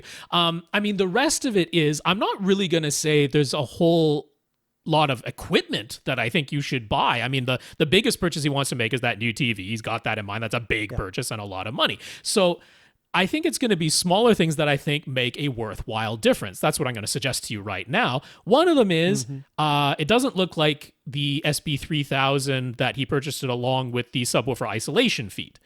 You don't have to purchase the SVS subwoofer isolation feet, which are a $50 group. You just need something below that subwoofer so that it isn't hard surface on hard surface. Because right now, any physical vibration from that SB3000 is being mechanically transmitted into your floor, which is connected to your walls, which is connected to your ceiling. So everything in your house right now is physically vibrating in sympathy with your subwoofer. And that's not great. If there's any other people in your house, that sound is easily transmitting to all the rest of your house right now. Look, just get one of those towels out of the closet we were talking about. Actually, yes. Fold it up and put it under the subwoofer. That's like the quickest. If you want to test it out for $0, that's what we're talking about, because I'm telling you. Fold up something soft and squishy enough that it is going to provide a cushion for the subwoofer sitting on top of it, not so squishy that it compresses all the way down to where the subwoofer is physically making contact with the floor again. So anything in that squishiness range is what we're talking about. That could be, as we saw, like kids' play mats, the stuff you put down on a kid's playroom floor to give them some cushioning. It can be like packaging material, or if you want something that looks really nice, maybe you do pay the $50 and get this SVS sound path isolation feet. But decoupling your subwoofer, putting damping below your subwoofer, that's something that I would suggest that I think is going to make a worthwhile and not very costly enhancement. The big one where you might spend some money is this looks like a very flat, reflective, hard room. Yes. I knew we were going to get to room treatments, and absolutely a rug and some room treatments on the wall would really, I think, help. I mean, in particular, I really want you to try and get something absorptive on that wall behind the seats. Because right now it's right up against the back wall. If you can pull the seats away from the back wall, I'm talking even just 6 inches, just to have a little bit of space. Yes. And then get something absorbed. So when we say something absorptive on the back wall, we don't just mean like anywhere on the back wall. We do mean behind your head, because this is a low-backed couch. Your head is above the back seat cushions on there, and we want something absorptive behind the heads of the listeners. That's what we want. Now, it does look like some of those seats have a window with a window shade behind it. Might not be possible to put actual acoustic treatment there. Then again, if those window shades always stay closed, you can do the trick of you actually have a curtain that closes. You keep the shades. You put the acoustic treatment on the inside wall of the shade. So from the outside, anybody looking at your window from the outside still sees the shade as normal. Then there's actually a panel in front of that shade, and then a curtain that covers the panel, so that from the inside of the room, like, again, this is why moving just 6 inches in is enough, because we want to put about 4 inches of acoustic treatment, 4 inches thick acoustic treatment on that wall behind you. Now, whether you do that with one of the best cost-effective ways is, they call it the DIY acoustic panel kits from Acoustimac. I call them some assembly required, because I don't even really consider them fully DIY. I'm like, it's all ready to go. You just got to wrap and staple the fabric. So I consider that pretty easy, and it's very cost-effective. You can get them with any color you want. You can get them with patterns and designs. You can get it in a suede fabric that looks really swanky, and I think would actually fit in really well with the decor that he already has. I think like a suede finish, I agree completely, would work really well in here. Or you can get them as printed panels. Those cost a bit more, but you can get images. They have a huge library of stock images, or you can send them your own images and have them printed on the fabric. So lots of ways that you can make the panels look like decoration in here. They don't just have to be things that look like egg cartons on your walls, because those egg carton things don't work, and they don't do anything. That thin, fluffy foam egg carton stuff, don't get that. So go to Acoustimac. That doesn't do anything. Go to Acoustimac or go to Gick Acoustics. Those are the places that we always recommend. And definitely, if price is a factor, look into their DIY kits, because that's a fantastic way to do this. Acoustimac has more finishes, more different types of fabric that they'll sell you just by default. So that I tend to like those for situations like this, for the looks. Now, see, what you do is you go back to that closet and get even more towels. Right. And tack them up behind your head, put about 3 or 4 deep, and see what you think. By the way, I'm just going to refer to Nick's theater as the towel theater. Yes, it could be. The difference will be greater than the towels make when you get proper 4-inch thick panels. But yes, if you want to convince yourself that any difference can be made via acoustics in your room, because this is a room where the acoustics of your room, I would say, are the weakest link that you have right now. Yes. The speakers are fine. The AV receiver is fine. The subwoofer is more than fine. Right now, the acoustics of your room are where you can make the most improvement. So I'm most concerned about directly behind your seat. I'm going to say try and pull that away from the wall a bit. Acoustic panels behind there. I like the idea of having a rug. The important thing about a rug in the front portion of your room is not actually the rug. It's as thick a pad below the rug as you can conceal with said rug. So again, the thicker and squishier you can get. So get one of like the felt underpads if you can, not the rubberized ones. You get like one of those felt. Right. You want the heavy but flexible, floppy, dense foam pad things. Yeah, foamy or felt. I like the felt ones because the felt ones work a lot like insulation. So get the felt underpad, go for like the 3/4 inch or the 1 inch if you can. I know it puts a little bump in there, but that's why you got the rug to smooth it all out and make it look nice. Right. And then like looking at we don't have angles on everything in here, but like you don't have a lot of sidewall space because his right sidewall is a door and a window. So I'm not super worried, but what I will say is, just having the rug and just behind your head, that's not really enough acoustic treatment for this room. We talk about trying to get between 15 and 30% of the total surface area of your room covered in something absorptive. So those are the spot treatment is particularly behind your head. If you can get some more soft absorptive things into this room, that might be acoustic treatments. It might also just be other things in this room, more cushions, blankets, wall hangings, drapes, those types of things. Just trying to cut down the reverberation time of this room in whatever way we can. If you can put things, treatment on the ceiling, if that works, on the front wall, I don't know what's to your left, but we're not so worried about the spot treatment there. We're just talking about any surface area that you can cover with something a bit more absorptive that's going to help the acoustics and lower the reverberation times of this room. That's where I would start in your room. That's what I would improve next, because I don't think, other than the TV, that there's really any gear that you need to buy. I know that on this podcast, I think Tom says that, your room is half the sound. Yeah. It really makes a huge difference. So yeah, make that room more snuggly and cozy and warm and quiet with anything squishy. And if you don't like that look, then the panels are a great solution, because they can still look like a flat uniform surface, like the aesthetic of the rest of your room. And you can get it to match, or you can make it an accent color or a complementary color. Like I say, I think the suede panels are going to look fantastic in there. And Acoustimac has the suede panels available in different shapes. They have a whole decorative line where they come in different shapes, and you can arrange them in a pattern to make it like interesting, visually interesting, instead of just square rectangles and that.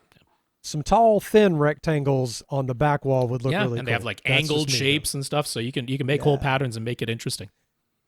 Well, there you go. There's a place to spend some money, but and not have a little creativity and make a big difference. And make it kind of fun. Exactly. All right, moving on to Todd. Todd, we've recommended those Sonance Mag 6 in-ceiling speakers and their back cans from Best Buy so many times, so he bought a pair. He hasn't installed them yet. He noticed that the flange that will be pressed against the drywall is just hard plastic. He was expecting there to be some foam or rubber or something. Would it be a good idea to add some foam himself before installing them? That instinctively, I see where he's coming from. It feels like you got a hard surface against a hard surface, and you're just going to vibrate the ceiling. Yeah. But does that happen? Well, I mean, it does, in the sense that if you... Well, to an extent that you really would care. Yeah. Because where putting some foam or some rubber around that flange is not going to act as any sort of acoustic damping, it's because the dog legs on the back that hold the speaker to the back of the drywall, those are just hard, and they're in just physical contact with the back of the drywall. So you're going to have a hard surface in contact with the drywall. Not all of it is going to be damped. And you wouldn't really want it completely damped that way, because you want the connection to basically be as close to inert as possible, as opposed to right. And you're not pumping deep bass through these speakers. No. It's the bass that really and you rattles also don't surfaces. Particularly want the gap that would be caused between the back of the flange and the drywall, that it's meant to be as flush as it can possibly be against the drywall. So, I mean, just follow the instructions as they come with those speakers in terms of installation. And yeah, you're going to have a hard surface on hard surface contact. That's kind of the way it goes with in-ceiling speakers. So that's par for the course there. Not as much of a problem as instinct would have you believe. He previously tried his experiments with different Atmos speaker positions, front heights and top middles on ladders, plus upward firing options, and he found that top middles were the only position that added anything to the experience sometimes. So we had suggested that he add this pair of in-ceiling speakers directly over his seats, or maybe even a tiny bit behind his seats. And then if he ever wants to use 4 overhead speakers, he could add the pair of bookshelf speakers that he already owns as front heights on his front wall. Because that front wall is pretty tall. And so is the back wall, of course, because the vaulted ceilings in here.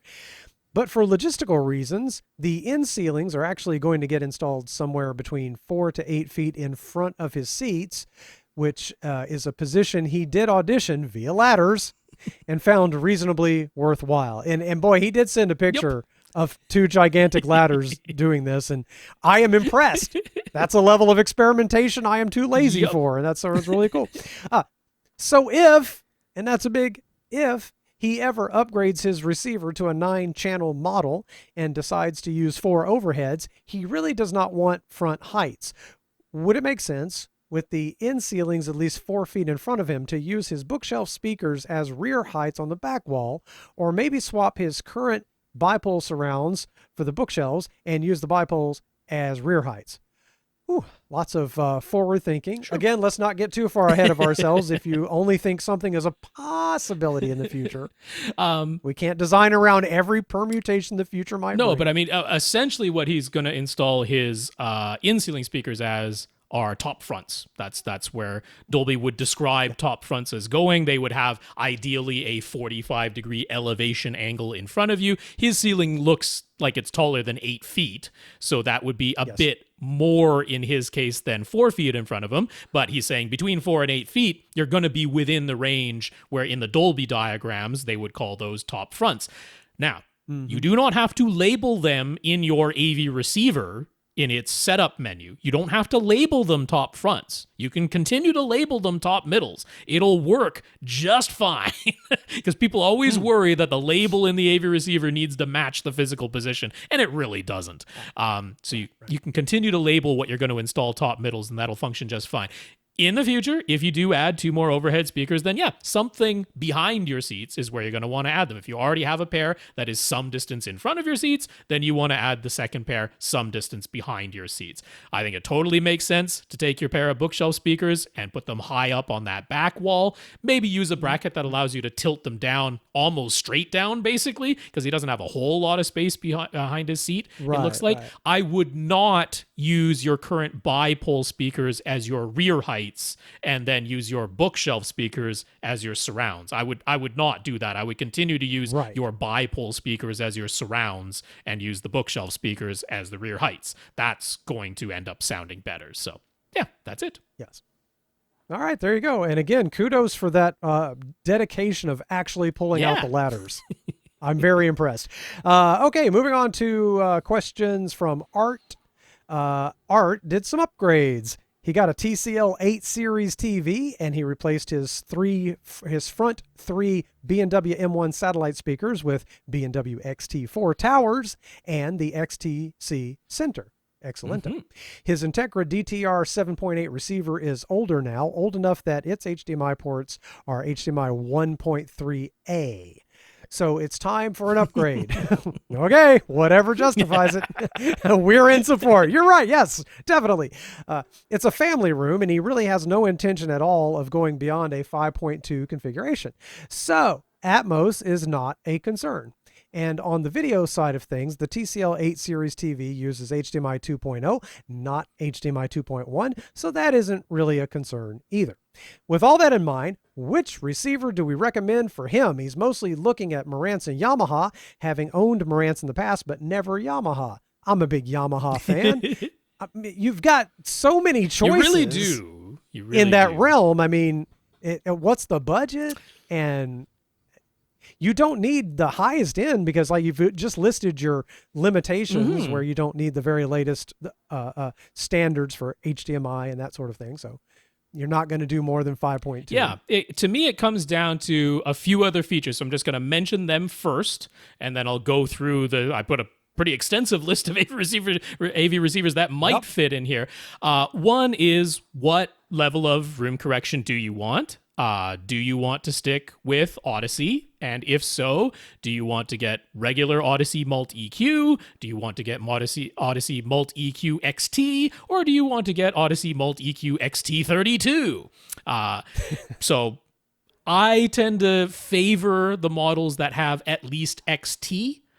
In my opinion, regular Mult EQ, I almost want to use the Odyssey editor app more so that I truncate it from making any of its corrections to the treble, because I don't In my experience, I don't think that Odyssey Mult EQ, just the regular version, does a particularly good job of EQing the treble in speakers. It can do some artifacts that I think do more harm than good. XT and XT32, I'm happy to let them run full range. I haven't had experiences where they did more harm than good. So I'm happy with those. So I tend to err on trying to get at least Odyssey Mult EQ XT if I'm sticking with Denon or Marantz.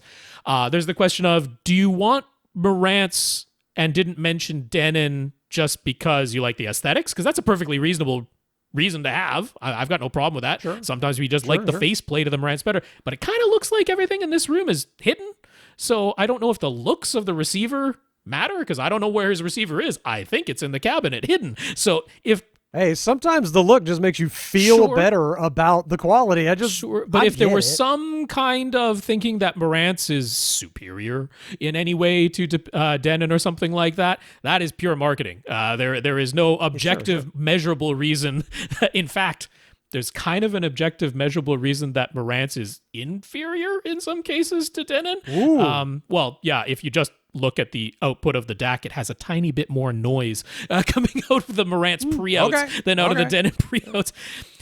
It's insignificant, but objectively speaking, as far as what can be measured, the Marantzes are not superior in any way and are, in fact, a tiny bit inferior.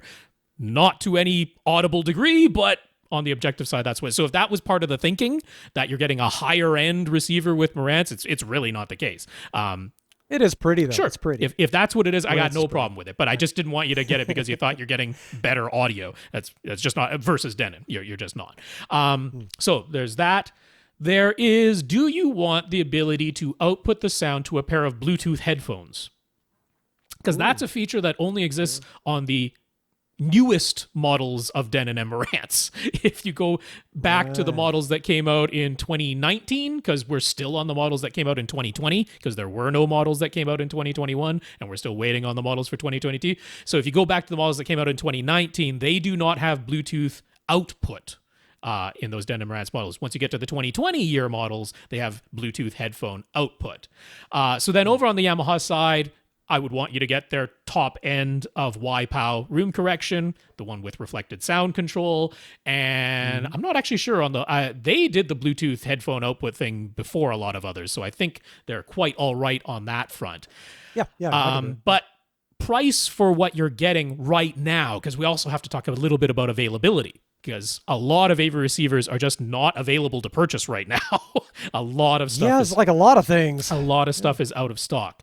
So if you want what I think is actually the most appropriate choice that would give you all the things, it would give you the Bluetooth headphone output, it would actually give you HDMI 2.1 switching if you happen to upgrade your TV again, like it's a little bit of future proofing, has Odyssey Mult EQ XT, not 32, but XT. I think the model that would fit you really well is Denon's X1700H. And that is available. It's in stock at Best Buy for $700. So I don't think it's crazy expensive. It's got all the features. It doesn't have a ton more than you need, but it's right up to date and it's pretty darn future-proof. If you don't need the Bluetooth headphone output, and you don't need to be able to run Odyssey twice, because that's another thing X1700H can let you do, is run Odyssey twice and store it as two presets, which I really don't think you need in your room. If you go back one model year to the X1600, you can get that from accessories for less. That'll be B stock, that'll be refurbished, but it's $470, which is really inexpensive, and all you're really giving up is Bluetooth headphone output. So I like those as options for sure. The least expensive that you might consider from Yamaha's lineup, I would say, would be the A2A. The Avantage A2A, and that goes for $750 as B stock from accessories for less. It is $900 brand new if you shop at like Best Buy. And I can tell you, I mean, I just love Yamaha. Can't help it. Anything in that, when you hit that price range, well, that's the discounted price range.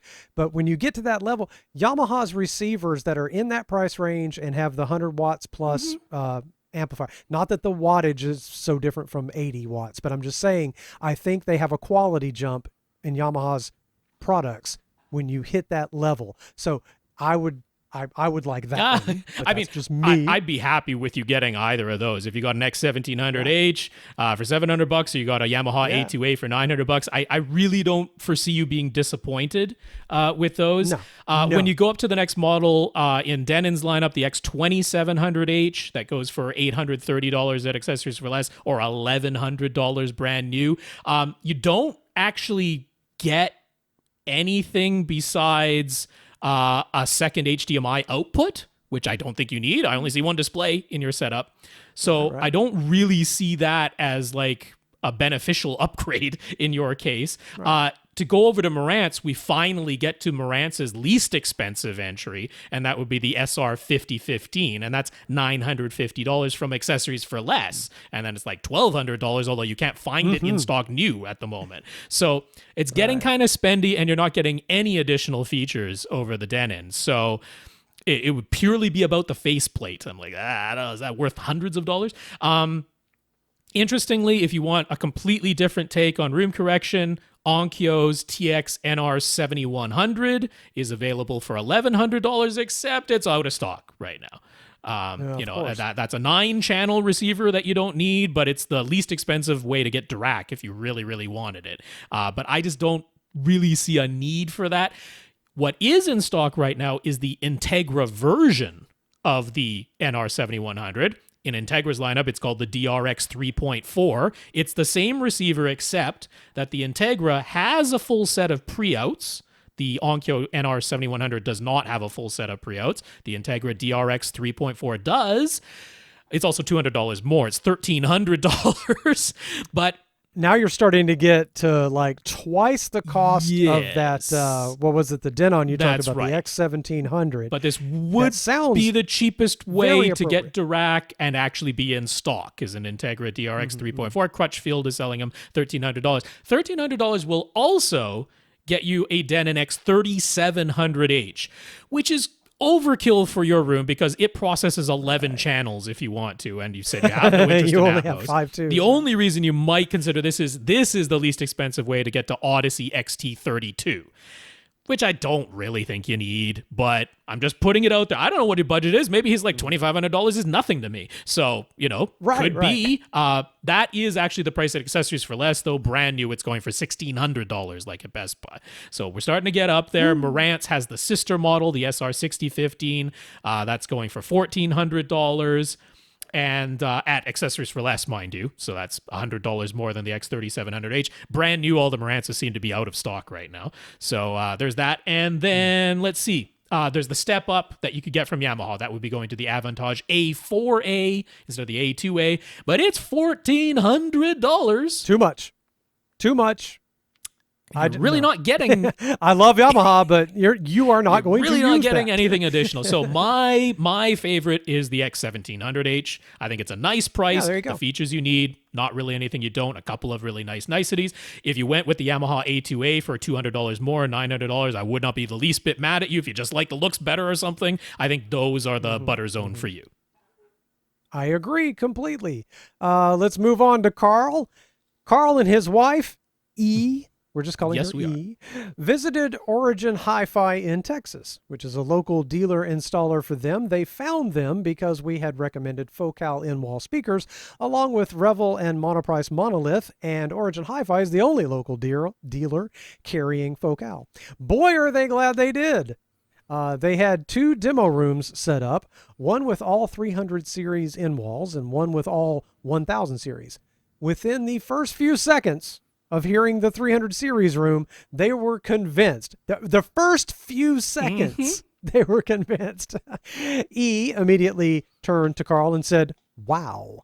And dare he say it, this was better than a Dolby Cinema, better than IMAX Laser Cinema, and better than some 7-figure home theaters he's heard in person. 7-figure home theater. 7-figure. What? The feeling was actually a little disconcerting and almost felt a bit frightening somehow. Dude, I'm going to ask what he had been ingesting before he went there. It was simply unlike any system they've heard before. So thank you for introducing them to Focal. Why didn't we push them way harder?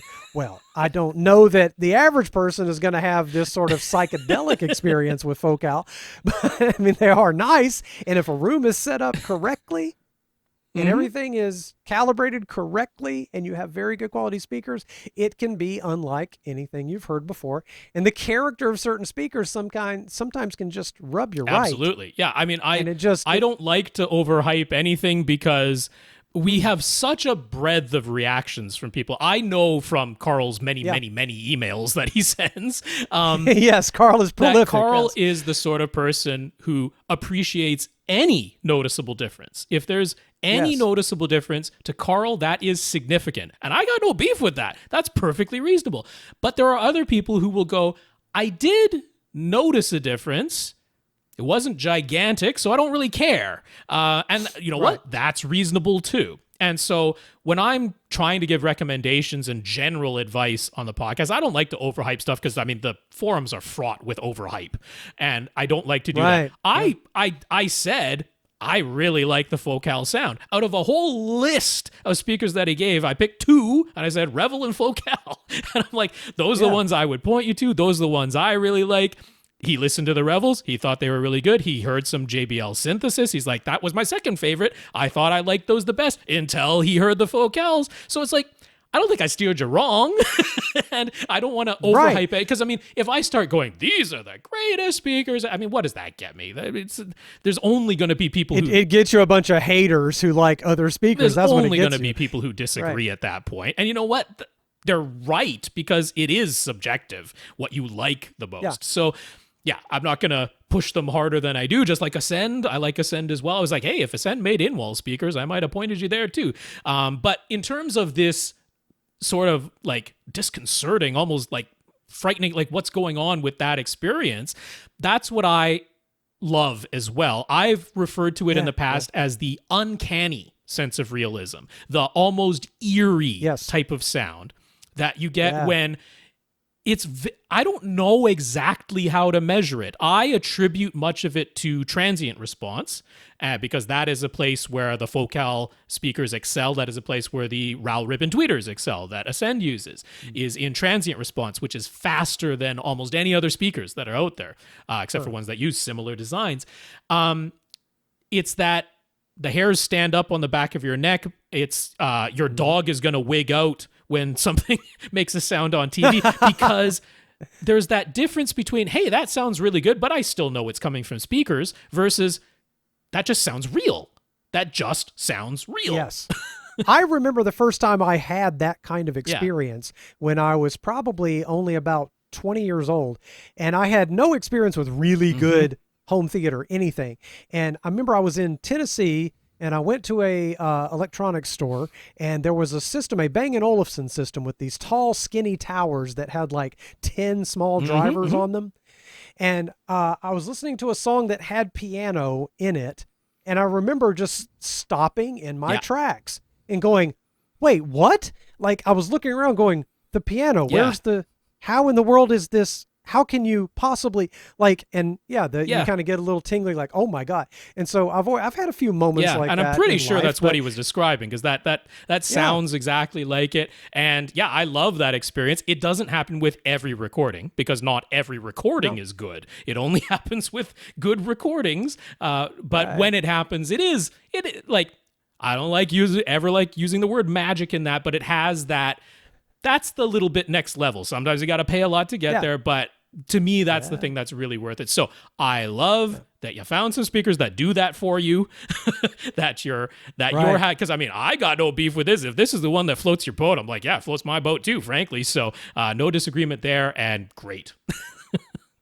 There you go. So, that was the 300 series system set up in one room, and he talks about the 1000 series room. He says, honestly, the 1000 series room sounded equally good, but not really better. Then when you see the price difference, the 300 series looks like a huge steal. Awesome. That's perfect. So that was it. The checkbook was already busted out. Well, that's fun. No, that's one of those great moments where you go, yes, that's exactly the combination of exactly what I wanted. It matches what my brain and ears and body are expecting. It's perfect. The wife, was so impressed with the 300 series room, she wanted to get the exact same complement of speakers as what they were using. That would be 7 identical 300 IW-LCR6 speakers, in-wall IW, plus 4 of the 8-inch 300 ICW 8 in-ceiling speakers. They discussed their plans for a Vanta Black room, wow, approximately 18.5 feet by 19 feet with as large a screen as they can fit. The team at Origin Hi-Fi suggested that a 7.2.4 speaker configuration really would be optimal, and that 9.4.6 might actually end up sounding less seamless because the close proximity of some speakers might end up being a distraction. It might all just kind of wash together if you get too many too close. A side benefit of sticking with 7.2.4 is that he really wouldn't need to upgrade his Denon X8500H receiver right away. Excellent. So what do we say? Do we agree with Origin Hi-Fi's assessment? And is that complement of Focal 300 speakers the right choice? I mean, it sounds perfect what they're recommending to you. Sounds perfect. I have no disagreement. I really don't think you need to replace the X8500H. I think you're going to be perfectly fine with that. I don't think in this setup, like, I'm not necessarily sure that I would agree that going to 6 overhead speakers would be a bad thing. I don't think it's necessary at all because you're already getting this dramatic, perfect match for y'all's ears. And I did say y'all because I'm from Alabama and it's a very useful pronoun. You're already getting this huge upgrade to this magic sound. Yeah, I do feel like probably. Well, and I think you heard it for yourself where like that room was 7.2.4.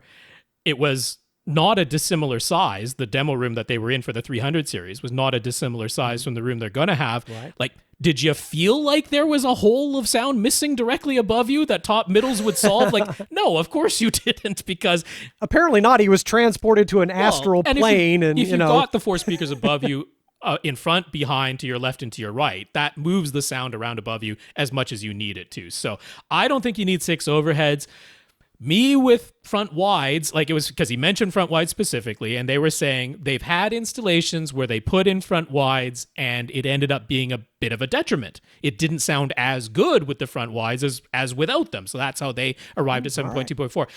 I don't completely agree that I would not put in front wides. What I do agree with is if you put in front wides, they need to be perfect. It has been my experience, because I probably experimented with front wides certainly more than the average anyone person else in the world. Maybe more than anybody else. I have found in my experience that they need to be set up perfectly, not close, not within Dolby's range. That I'm like, no, they need to be 60 degrees, nothing else. They need to be aimed perfectly so that you are in that cone of dispersion. If you are the slightest bit out, if the angle is the slightest bit off, don't put them in. And given that he wants to do everything in wall, I'm like, you're not going to have the option of physically moving the speakers whatsoever once they're installed. Right. So for that reason, and because you heard what 7.2.4 can sound like in a room that's of a similar size to yours, did you notice a hole between the surround speakers and the front left and right speakers? I would highly doubt it. You're not going to describe anything like it. So that's my long way of saying I really agree with 7.2.4 in your room. The only other thing I would say is I really don't think you need 7 of the LCR6, the larger speaker, because if you want to have those as your front 3 and your surrounds, I'm not going to argue at all. The 5 identical speakers. Your surround backs can be the 2-way speaker. They can be the 306, not the 300 LCR6. You do not need the 3-way, much more expensive LCR6 as surround backs. I promise you, as much as I can promise anything, you do not need those for your surround backs. So I would save a little bit of money and get the 2-way speakers as your surround backs. All right, but he wants exactly what happened to him. You're not going to be disappointed if in you that do. Demo room. It's just you don't need to spend that much money. I promise you, the surround backs can go to the the two-way speaker. But he wants exactly what happened in that room, right? Because it sounds like somebody tripping on LSD. Right. It sounds like he touched the hand of God when he listened to this room. I promise you, even if you downgrade the surround backs to the two-way, that will still happen. The surround backs were not going to be the thing to make the difference.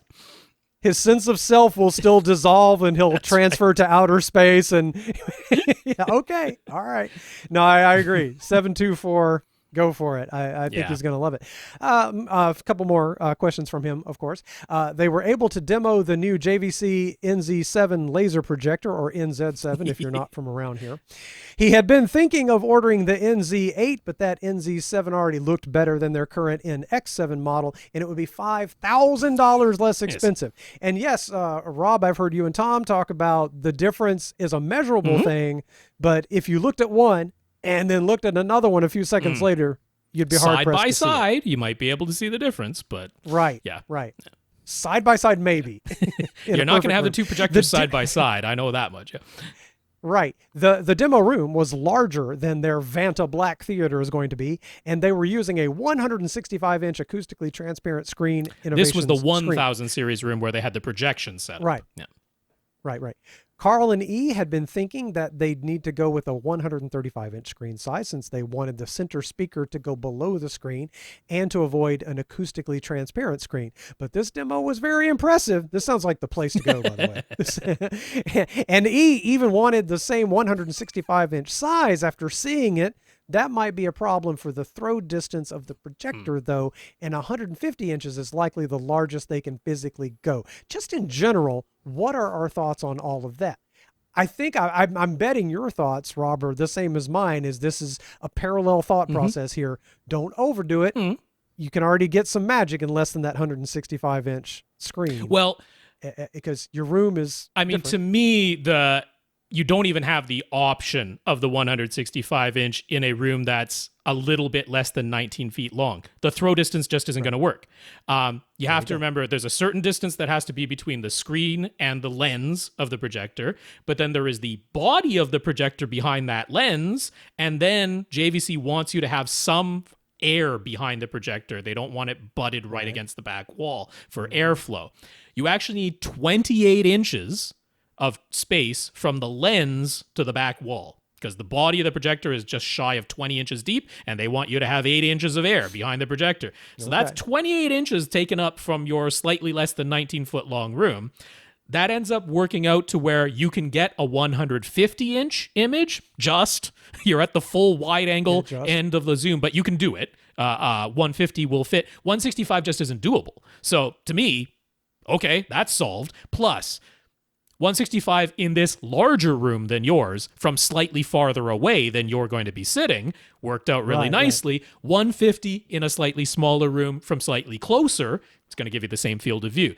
So really, to me, I think we know Karl and E both love really big screen sizes, much bigger than I prefer. I wouldn't be happy sitting as close as they sit, but they're very happy. No problem with that. I think the only thing is acoustically transparent.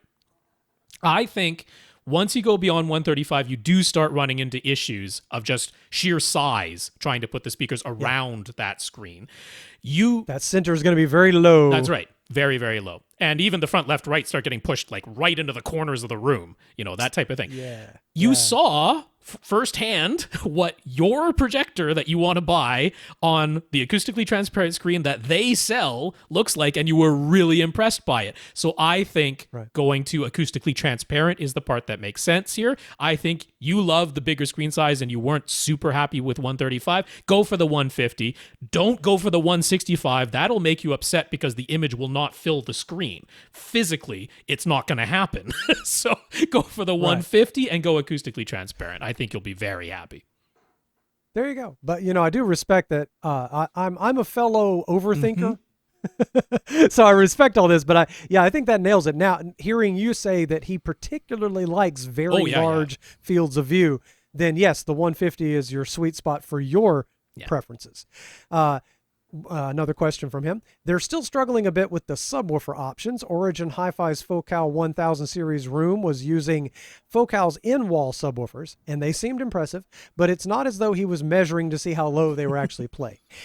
E does not want everything in the room does want everything in the room to be super clean and as absolutely black as possible, like they say, aiming for Vanta black, and realistically likely using Musu black paint and Fidelio black velvet everywhere. My goodness. It's the blackest stuff You're you gonna can get lost actually in this room. Yep.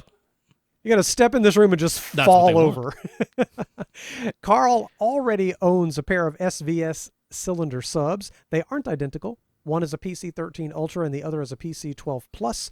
They'll be working hand in hand with Origin Hi-Fi for the entire project. Now, they staff a full team of engineers and designers. What makes most sense here? Go for Focal in-wall subs, stick with his pair of SVS cylinders and rely on Origin Hi-Fi designers to visually hide them, or go with completely different subwoofers altogether. I guess this comes down to how picky are you about how hidden and perfectly black void you want this. How outer space perfect does this need to be?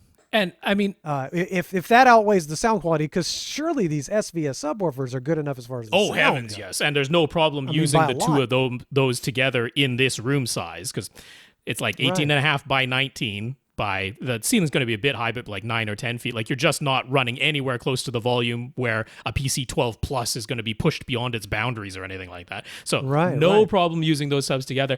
I really think Origin Hi-Fi is not going to have any problem visually hiding these subs in your room, because like what I'm particularly thinking is you're actually going to have your cylinder subs lying down on the floor horizontally right below your screen, because now that I think you're going to go acoustically transparent, your center speaker's behind that screen, you're going to have some space below the screen. I say it's lying horizontally down there. The other one is either standing up in the middle of the back wall or lying down in the middle of the back wall. And I'm not talking about just leaving the subwoofer there where the black covering on your cylinder sub is not as black as the other things that you're putting in this room. I'm talking about having a Fidelio black rounded cover that goes over the cylinder sub. And when the room is this black, you don't see the seams. Like, that's the whole point of having the room this black. It's like the completely white backdrops that they use so that you can't get any sense of scale. This is the inverse of that. It's so black that you can't get any sense of scale. I'm not worried that you're going to see the seams in the Fidelio black velvet. In fact, it could all flow smoothly from floor to rounded cover to wall. That could all be done smoothly in an S shape where visually it's just gone because it's all so black and so light absorptive and so non-reflective that you don't notice that it's not a flat surface at a 90-degree angle to the next one. It's just all black. I'm more worried that when they get up to go to the bathroom, they just fall flat on their face. You know, like, what? You can't see a thing in this room. So, no, I think you're right. You can hide stuff. Yeah, and I mean, given what you want to do, I think Origin is going to be able to say, oh yeah, we can hide that. You're never going to notice that there's a rounded cover at the front of your room. It's just visually never going to show up. So, and as much as I might like to spend Karl's money, there's just no need to. No, and I think you're going to get the best performance, because as much as I love Focal, and I mean, look, the 1000 series in-wall subs are impressive subwoofers for what they are. I don't think they're anywhere near the price point near the price point that they charge for them. I don't think the value is there whatsoever. And I mean, Focal subwoofers is not really their forte. That's not the strongest thing that they do. Are there other in-wall subs? Yeah, but I'm like, you don't need it. I think you can absolutely use the cylinder subs that you have and have them visually hidden. So we've reached 2 hours. I don't know if Lee needs to go. I want to get through at least one or two more. Nathan's is kind of long, but if you're willing to stick around. Let's plow through Nathan's, and then we'll maybe stop after that. I was actually just thinking that. I was feeling that 2 hour mark, but let's get a little more done, because his is rather involved. And so he deserves some discussion. Nathan and his wife just moved to a new house. They are hoping to start a family fairly soon, so he'd like to have a basement home theater set up and completed quickly. Yes, before all the money starts going to the children. Let's get this done. The ceilings in the basement are only 7 feet high. The stairs come down into a mostly finished room that's about 14 feet by 14 and a half feet. There's a non-load-bearing wall directly below a support beam and sections off an additional 10 feet of unfinished space. The support beam across the ceiling and the pipes behind it drop down to 6'4". And then there is a series of pictures for so we all can of have that. a bit of a view of what's going on in here. Yes. What is the best way to utilize this space as a home theater? He has it in mind that he could knock down the non-load-bearing wall to make the whole space about 24 feet long and then put up a soundproof wall that would keep the stairs and electrical panel outside of the theater, but that would make the theater only 11 feet wide. Starts getting a little skinny. With the ceiling being only 7 feet at the highest and dipping down to 6'4" for the support beam, would he even be able to make use of that 24-foot length to have multiple rows of seats? That is kind of pushing it. Much of the time he watches stuff alone. Well, there's your answer. And he would prioritize the main seat in the middle of the front row. Dad's escape room. But he does enjoy having friends over to watch stuff, sometimes as many as 10 people. So he likes the idea of a theater that could fit everybody, but not if it really isn't worth it for anybody in the back row. Also, they'd really like to have an optional guest room somewhere in the basement with a Murphy bed and a finished closet. He already owns a 75-inch Samsung Q80R TV, a Denon X4000, and a 5.2 speaker setup with JBL Arena speakers and dual rhythmic F15 HP subs, plus a whole bunch of GIC 244 panels. Depending on how much renovating the basement ends up costing, he probably won't be upgrading any gear, although he'd love to get a larger screen, since he prefers to sit in the front third of a movie theater. That's an important fact. And 9 feet from a 75-inch TV is smaller than he'd like. Yeah, I kind of feel you. That 65-inch TV in our living room felt huge when we first put it in there, and now I'm like, oh, it's so far. So, all in all, how does he set up a home theater in this basement? Now, this is doable. Oh, yeah? That height is a little rough. That's a little tight because second rows or third rows, usually you want on like a little riser or something. And it starts to get tight. You might get a little 2-inch riser, put something back there. And also, by the way, a hide-a-bed, a fold-out couch that has a bed in it as your front row. Just and now you got a bedroom. Yeah, except you can't use it as a theater anymore. But well, you know, people sleep and we all go to bed, and that's fine. So I mean, my thought on this is it's the sort of classic home theater design issue that comes up all the time, which is people almost always imagine in their mind the most people that they're ever going to have, and they try to design their theater to have a full recliner for every single person that might ever come over to their house. To heck with those people. This is going to be Dad's escape room. I'm telling you. Really and truly. And you're going to have friends over, and that's fine, but, you know, it's for you. Really and truly trying to turn the space that you have down here into a 24-foot-long, 3-row theater. It just isn't the best way to use this space. I don't think you're going to be happy with the result. I also don't think you're going to use that second and third row anywhere near as much as the cost and effort that would go into putting them in versus the experience that anybody in that second and third row are going to have. I do think the low ceiling height is an issue. You can't really have a third row because that's going to be into the rear portion of this room, what is currently the extra 10 feet of unfinished space, and they're going to have that beam in their eye line or very close to it, or partially obstructing the top of the screen. Like, this just isn't a space where I would opt for a long, narrow theater and be worried about trying to fit 10 or 12 people in there. I actually think, now, he mentioned soundproofing. I really don't like the idea of putting up the wall that blocks off the stairs from this room. Not just because I think that's like walkway wise some way uncomfortable for coming down the stairs and all that. I'm looking at the images he sent. We're not seeing every angle by any means, but I don't think you have the HVAC system to do that. There's because right. I'm looking at what looks like trouble. a supply and an air return that is right by the stairway. Is that what that is? is? It sure An looks return by like the it. stairway? Yeah. Yeah. I mean, I'm not super, sure of that, but that it sure looks like it. In fact, it looks like that might be the furnace, like painted to meld into this room. Yeah. I just really, I mean, look, anything can be done if you've got enough money and time. But if you've got to completely change the HVAC system of this whole house to make putting up that wall work, I don't like that idea. That is a big cost. That is a lot of time. And you said you want to get this done fast and cheap, essentially.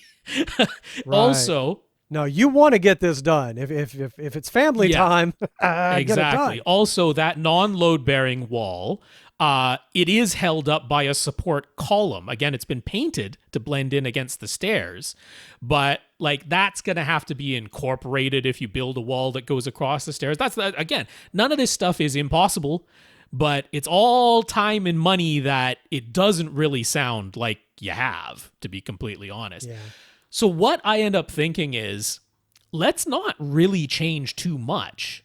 He has a door at the top of those stairs. So this room can be enclosed. The existing room can be enclosed. Now, I'm saying you were planning on doing some renovation all along. You were planning on spending some money. So I'm saying we spend some of it, we do some renovation, but we do less than maybe what you had in mind. I'm thinking we beef up that door at the top of the stairs. Yes. It exists, but Solid we beef door. it up. Solid doors, seals around it. Is it going to be completely soundproof to where you can blast 115 decibels in the theater and not, the baby upstairs that's coming one day doesn't even notice it? No, we're not talking about that kind of thing. No. But we're talking about better than what's there now, usable, you keep the volume reasonable, and upstairs isn't going to be bothered by it. Maybe we beef up the other doors in this room too, so that any other part of the basement is not having sound going into those. Maybe we do actually take down the existing non-load bearing wall and turn that into a, more well-constructed, closer to soundproof wall so that the guest bedroom can go into that unfinished space on the other side. There you go. Right? Those are the types of changes I'm thinking. I'm not really thinking that we change the dimensions of the existing room at all.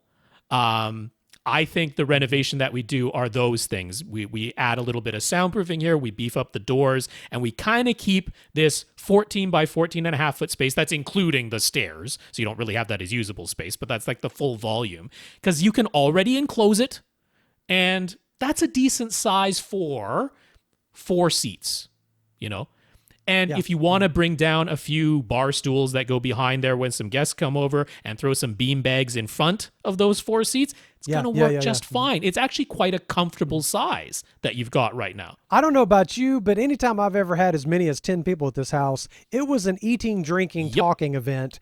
And there may have been a football game on, but it wasn't a focus on a movie event when I have that many people over. Now, maybe you're different if you have a group of people that a club that wants to watch movies and pay attention to them, that would be different. But I've just noticed anytime there's that many people around, it's not movie time. Not for me. Because you can, it's usually like 4 people. Exactly. So, I mean, to me, this ends up being a really comfortable 4-seat theater. That is totally doable in 14 and a half by 14 feet. Your 5.2 system contends with this room really, really nicely without worrying that you need to upgrade anything there on the sound front. You're still doing some worthwhile renovation, but not spending nearly as much money as the original proposal. To me, this is all just keeping things reasonable, doable, affordable, and now the screen size doesn't have to get so ridiculously large where it wasn't even going to fit in the 11-foot width anymore for that third row to have a cinematic experience. We're not worried about any of that. Maybe you can even afford the TV that much sooner, or maybe you go to an ultra-short throw projector or something like that in here and get a really big would sky. You rotate what he's doing now? There's a TV on the non-load bearing wall right now. Would you rotate 90 degrees and have the TV on the 14-foot length wall and have the little probably, couch or seating up against the stairs? I'd probably have the stairs as my back That to me I that would makes too. the most sense, because I mean, also you're walking down the stairs, you just turn your head to the right, you can see the TV there, like it all just kind of fits and works. You got places, and then the TV and speakers aren't on the wall. That's going to become a little you got the window on the left, so you can cover that. You can have panels that hang over that or stand in front of it. You've got places for your surround speakers to go. Like, to me, it all just kind of falls into place, to be honest. With the least amount of effort, the least amount of cost, the least amount of worry, and you get to use it that much sooner, and maybe even upgrade that display that much sooner. We don't have Tom here to say for sure. I don't think he'd disagree with. We know Tom pretty darn well at this point, and I don't foresee him having a wildly different take on that. Yes. He might suggest a 90-degree rotation or something like that for a reason that I'm not thinking of, but I think the overall plan is going to be really similar from all of us here. So that's our input. Right. I mean, you're nothing is forcing you to take it, but with the information you gave, that is absolutely what comes to mind for me. And look, we all have to deal with the houses and rooms we have. Yeah, I mean, it's what I always say. You gotta live in the real world. All the ideas when you actually comes time to do it and pay for it. And pay for it in time too. Time matters so much. Once that kid gets here, you're just going to walk down here, sit on the couch, start something on Netflix, and fall asleep. Absolutely. Never forget that. I'm just joshing. You probably have a great time. Like you said, a couple of beanbags on the floor, either for kids or for guests or whatever. Yeah, you could have a great time in a room this size without And I agree with Tom's whole thing on the seating in here. This is not 4 seats with armrests in between each seat. This is a 4-seater couch.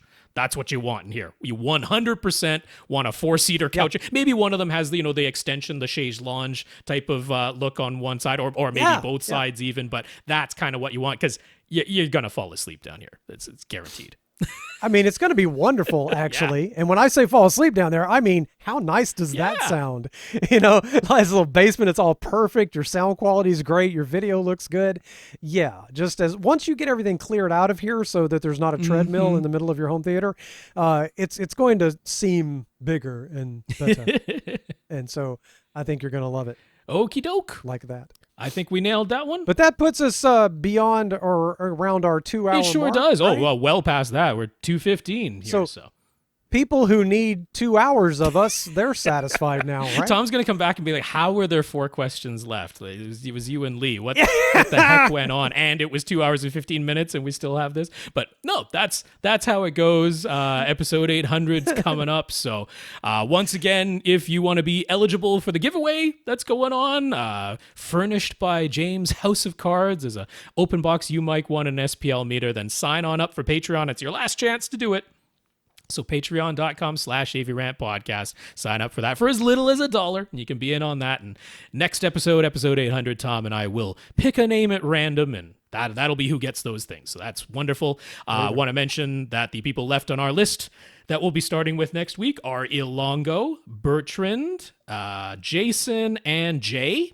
So 4's not too bad. And actually, their questions are not super duper long, thank goodness. So we should be able to get through those pretty quickly. I say famous last words because Tom and I never get through anything quickly. None of this is quick. This is not a quick podcast. No. It's not meant to be. We had someone specifically thank us for thorough answers, doing some research, because so many other sources just give the fast and incomplete answer. It's like, right. I've always said, I just want to make the podcast that I wanted to listen to, and the information that I would want to get if I were the one asking the questions. That is my North Star. That is what guides me 100% on all of this. So that's what I do. I know not that many people listen to it. That's all right. I'm making the podcast I want to. I never did it for money. Are you kidding? No, you guys... There's a lot of people listening. There's people around the world. Come on. No, what is clear is the people who do really, really like it. So that matters more, honestly. quality over quantity. So speaking of quality, the people who are quality are our listeners of the week. We'll mention their names once more. Todd gave us a donation, a healthy donation, over at PayPal. So thank you very much, Todd. Hey. Nathan and Bertrand are 2 of our 142 patrons at patreon.com/AVRant podcast. And maybe because of the giveaway, that number will tick up even slightly more before next week. We will see. Todd also donated to the Save the Children charity for the Ukraine in AVRant's name. So that is wonderful. And I thank you to his employer, too, who matched that donation dollar for dollar. So doing that in our name is really, really nice if you're really, really generous. So thank you, Todd. Karl talked us up to Audio Advice in North Carolina and Origin Hi-Fi, whom we know he is a big fan of at this point, in Texas. So that was very nice of you, Karl. Thank you for supporting the podcast that way. And then we also very much appreciate the notes of gratitude that were sent to the podcast for keeping it going through thick and thin, no matter what might happen. Here's AVRant to keep you company. So Jonathan, Gurinder, Nick, Todd, Augie, Art, Dave, Nathan, Bertrand, and Jason. Thank you for sending those notes. The notes of encouragement are very much appreciated. And a big, big thank you to absolutely everybody who listens and asks questions. And a big, big, big thank you to Lee Overstreet for being our guest co-host this week. Thank you so much, Lee. I consider it a privilege. I'm happy to be on here. You're giving me the cool thing to do this week while I'm stressed about other things and parents and we dogs are a distraction, and stuff going if on. Nothing else. Your mind is swept away to somewhere else for a little while. That's important. Yeah, we were going to go on a vacation this week, and the weather screwed up our date when we were going to leave, and it threw everything off. And so here we are with a panting black Labrador that I'm going to go walk here in a minute. Absolutely needs a walk. Well, I'll just quickly mention, if you want your question answered on this very podcast, please email it to us. question@avrant.com is the email address. Send them on in. As you've seen, we answer them first come, first serve, first in, first out. That's our grand organizational structure that we have over here. It takes, so much effort to think of that. So question@avrant.com. That's the place to go. Alrighty then, that is it for this week. On behalf of Tom Andry, this has been AVRant. My name is Rob H. And I'm Lee Overstreet. Now go out and listen to something.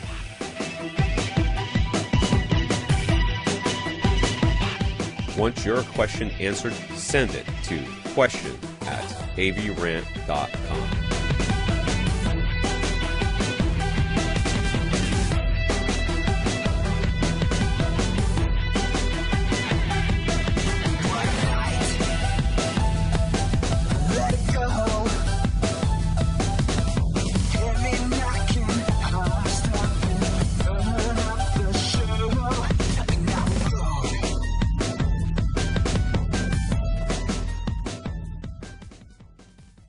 This is AVRant. Now go out and listen to something.